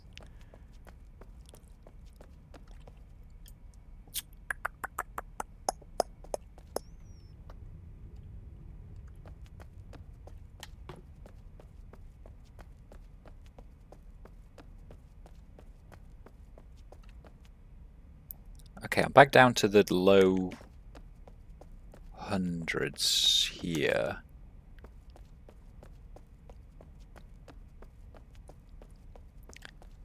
We need to get to 2,058.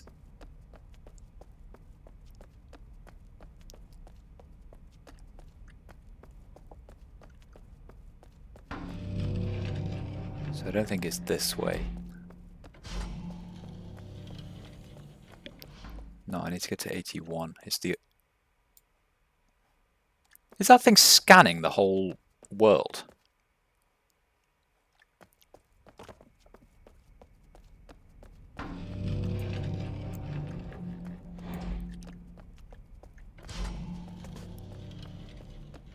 If it is, where is it? And how is it scanning inside buildings?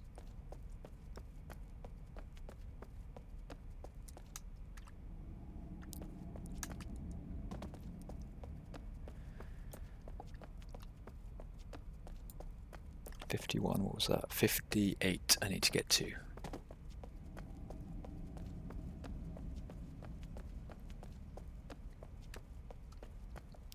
$2,100 and... So I'm at...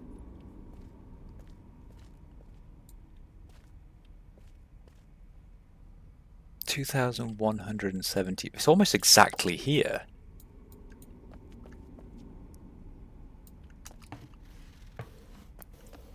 I was supposed to go to 2175.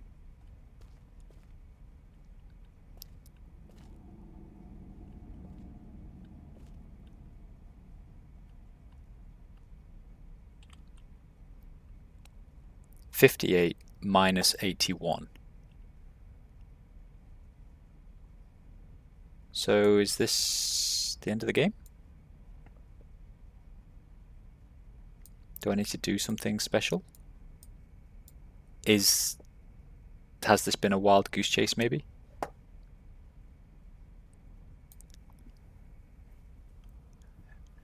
Well, yeah, but I feel like there should be some kind of win state.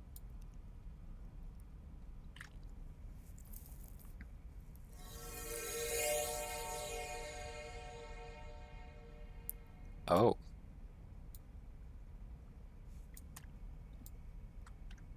What was that? I'm so confused. Was that the big laser? The scan happened. Okay.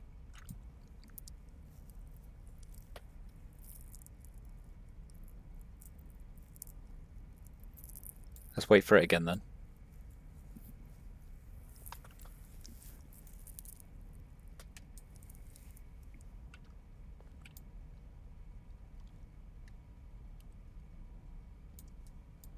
I thought I was looking for another one of those little blippy things.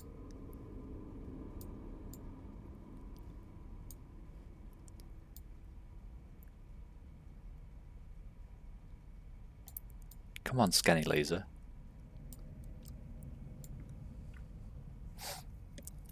Maybe I missed it. Maybe I only did it once and I was so focused on getting to the exact. Maybe jump off when it comes. Yeah, we can give it a go.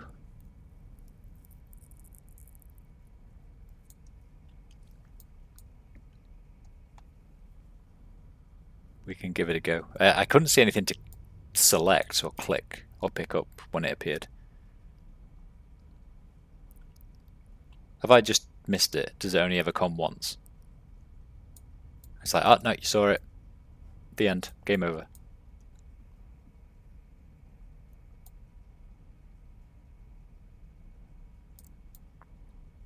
Okay.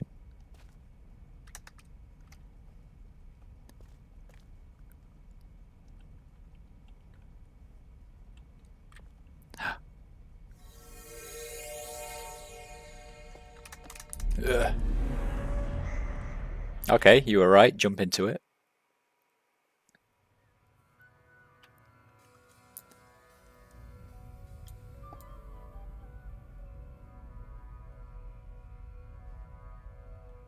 Where am I? Well done, Alan. Well thought.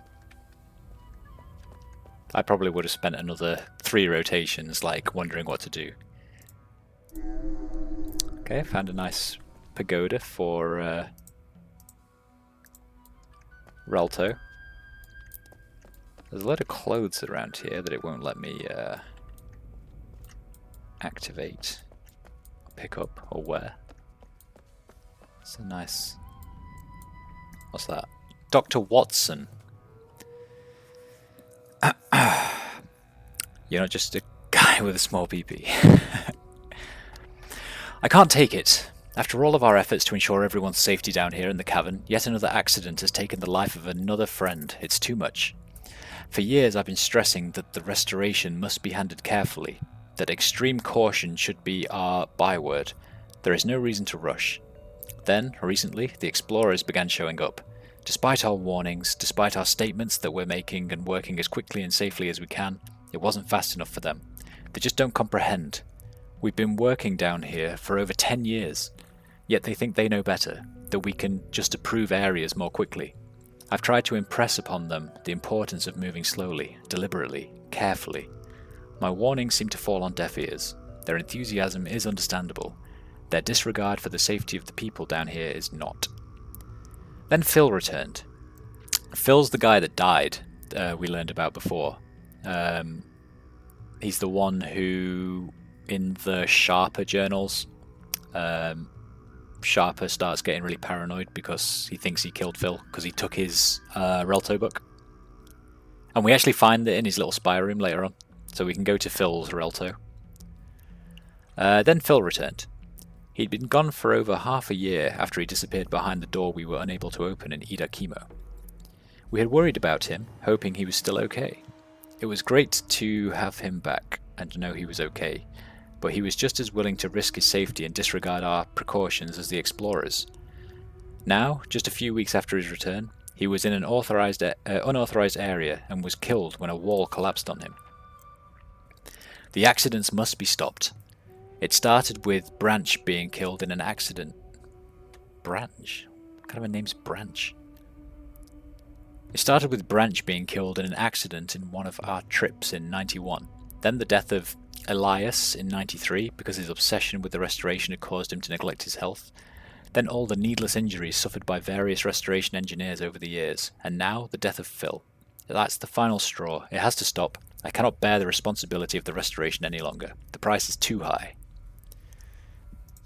When was that? The 26th of December. 31st of December 03.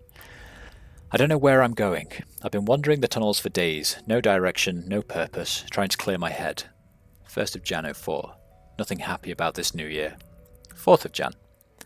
I keep running over it in my head. I've been so committed to this project for so long, maybe I've been deluding myself about the truth. What if we've been wrong all along? What if Jeff's been right? 8th of Jan. Maybe the restoration should take a completely different direction. It's hard to imagine that I'm saying this. I'm still in denial that we spent so many years of our lives heading in the wrong direction. But the very fact that I can even entertain that as a possibility means something. 9th of Jan. The restoration cannot continue as we'd planned. It breaks my heart, but I know deep down that it's true. So much time, so many plans, so much gone. So much. I still can't believe I'm even thinking this, but that's the way it has to be. Will the other restoration members understand? Maybe. The explorers won't, I'm sure. Can't be helped. The restoration can't continue after these events. But all that work, all the progress we were making, no words to describe how angry it makes me, even while knowing inside that this is how it must be, such a waste. 10th of Jan. No, there must be a way, something else we can do to continue the restoration and still ensure everyone's safety. Surely now that people have seen tragedy firsthand, they'll recognise how important our caution is. 12th of Jan. Depression. It won't work. We tried that for months. Even Phil's death won't change it. 14th of Jan. I realise now that Atris was right. He said that the city in the cavern should not be restored. I believed for years that his admonition didn't include those of us from the surface, that we could somehow be a loophole in his concerns. But he was right. I finally see that now. 15th of Jan. What do we do now? 16th of Jan. Phil said that he'd been on a journey and was convinced that there was a better way. I need to talk to Icro. 17th of Jan. Phil is a bitch. That wasn't in the journal. 17th of Jan. Phil is a bitch. I find myself here in a familiar place that suddenly holds so much more meaning. Here at the very crossroads, this pivotal juncture of dunny and human intertwining, this very room where Tiana once rested with her young son Genry, where Gen and his own son Atris slept along their journey. This small room on the cusp of the grandest of rooms, a tiny resting place half of the distance up or down the great shaft itself. A pause, halfway between here and there. I find myself here. It's been my pause, my chance to ponder. I've been wondering for 3 weeks, grieving, thinking, fasting, reflecting, pausing. Pausing from the cares of work, of rebuilding, of rules, of structure, of people and places, of frictions and factions, of life and death. And now I realise that I have only looked on Dunny as bones. My rebuilding was only an attempt to reassemble the dried dead bones into dried dead skeleton, no more alive, but arranged to poorly mimic what once was alive. I somehow thought that these dried bones would live again and become the storyteller, telling me things I longed to know. I still long to know. I still feel a calling. I am meant to be part of Dunny somehow. I am drawn here because it holds an answer for me. But now I understand that I need more than a dead story from a pile of bones. I need a storyteller who lives. And so, here I am, small, on the edge of vast unknown, this place that seems so appropriate. I have come to a conclusion that goes against who I was, but fills me with life and hope. I will take a leap of faith. I will take a new journey, the journey that Phil encouraged me to take for myself, a journey that is out of my control. I will jump into something and lose myself, take a journey to places unknown whose end is not yet written. I will follow Yisha's mysterious beckonings somehow, even writing it lifts my spirit. I am returning to the surface to do just that. And you, friend, if you have not already done so, should do the same. Leap without truly understanding what lies beneath, and let a glimpse of the future rise up to meet you. I'm terrified, but also full of hope that Dunny can now truly be restored, alive again. And the storyteller will be alive, and it will be me. Alright, Dr. Watson. Up and down the great shafts. That's what he wanted to do with his life. I thought I saw something else in here, but maybe I was mistaken. Was it that? Yeah, I collected that. I can't turn this thing on.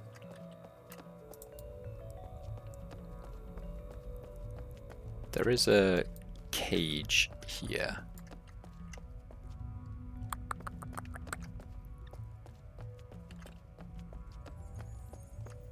We got this contraption. But you're all off.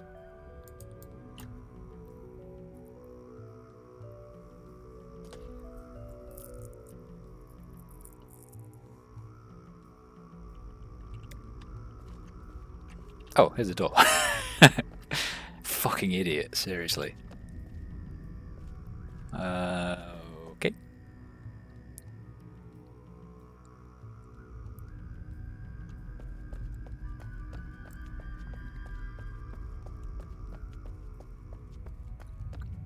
He keeps talking about a leap of faith, so I'm assuming I'm supposed to jump in. But I also it's fucking dark. I really wanted to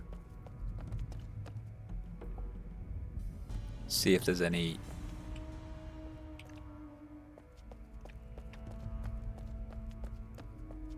Wow, this is dark.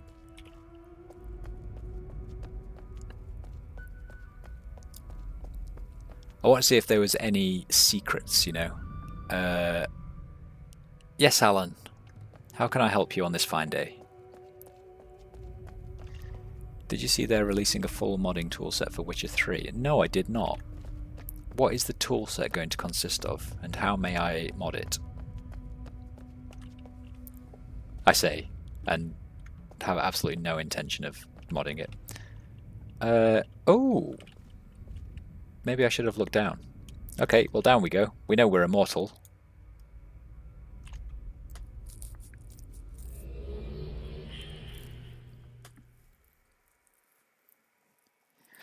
Perhaps the ending has not yet been written.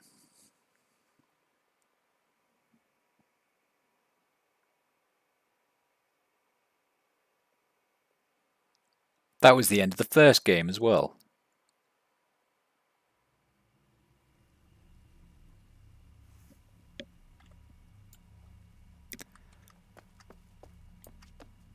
Okay, so I think that's probably the DLC, right? What does this do?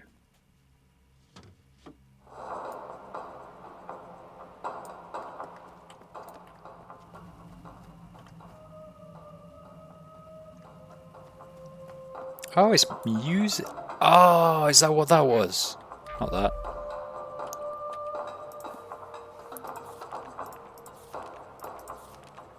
I think that'd be what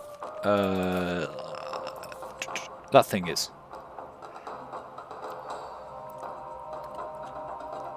Nice. DLC 2. I can't remember what it's called. The Path of the Shell? Something like that.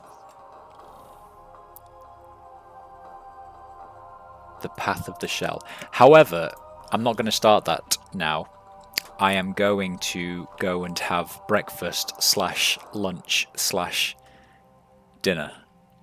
Because I've not eaten today and it is nearly 2 PM. So, thanks very much for watching. I would love a follow if you are not currently following. If you are following, thank you very much. Thanks for watching. I might stream later. I might pick this back up later tonight. I'll see if I've got any other plans. By the way, look at my lovely fireflies that I brought here. Someone on one of the previous streams told me to collect them and bring them here when we finish the puzzle that required them. And now they're just my permanent BFFs. But if I turn the rain on in this place, apparently they leave, so I refusing to do that. Anyway, thanks for watching, guys. I will catch you on... That's pretty cool. I will catch you on the flip side. I might see you later. Take care. Bye-bye.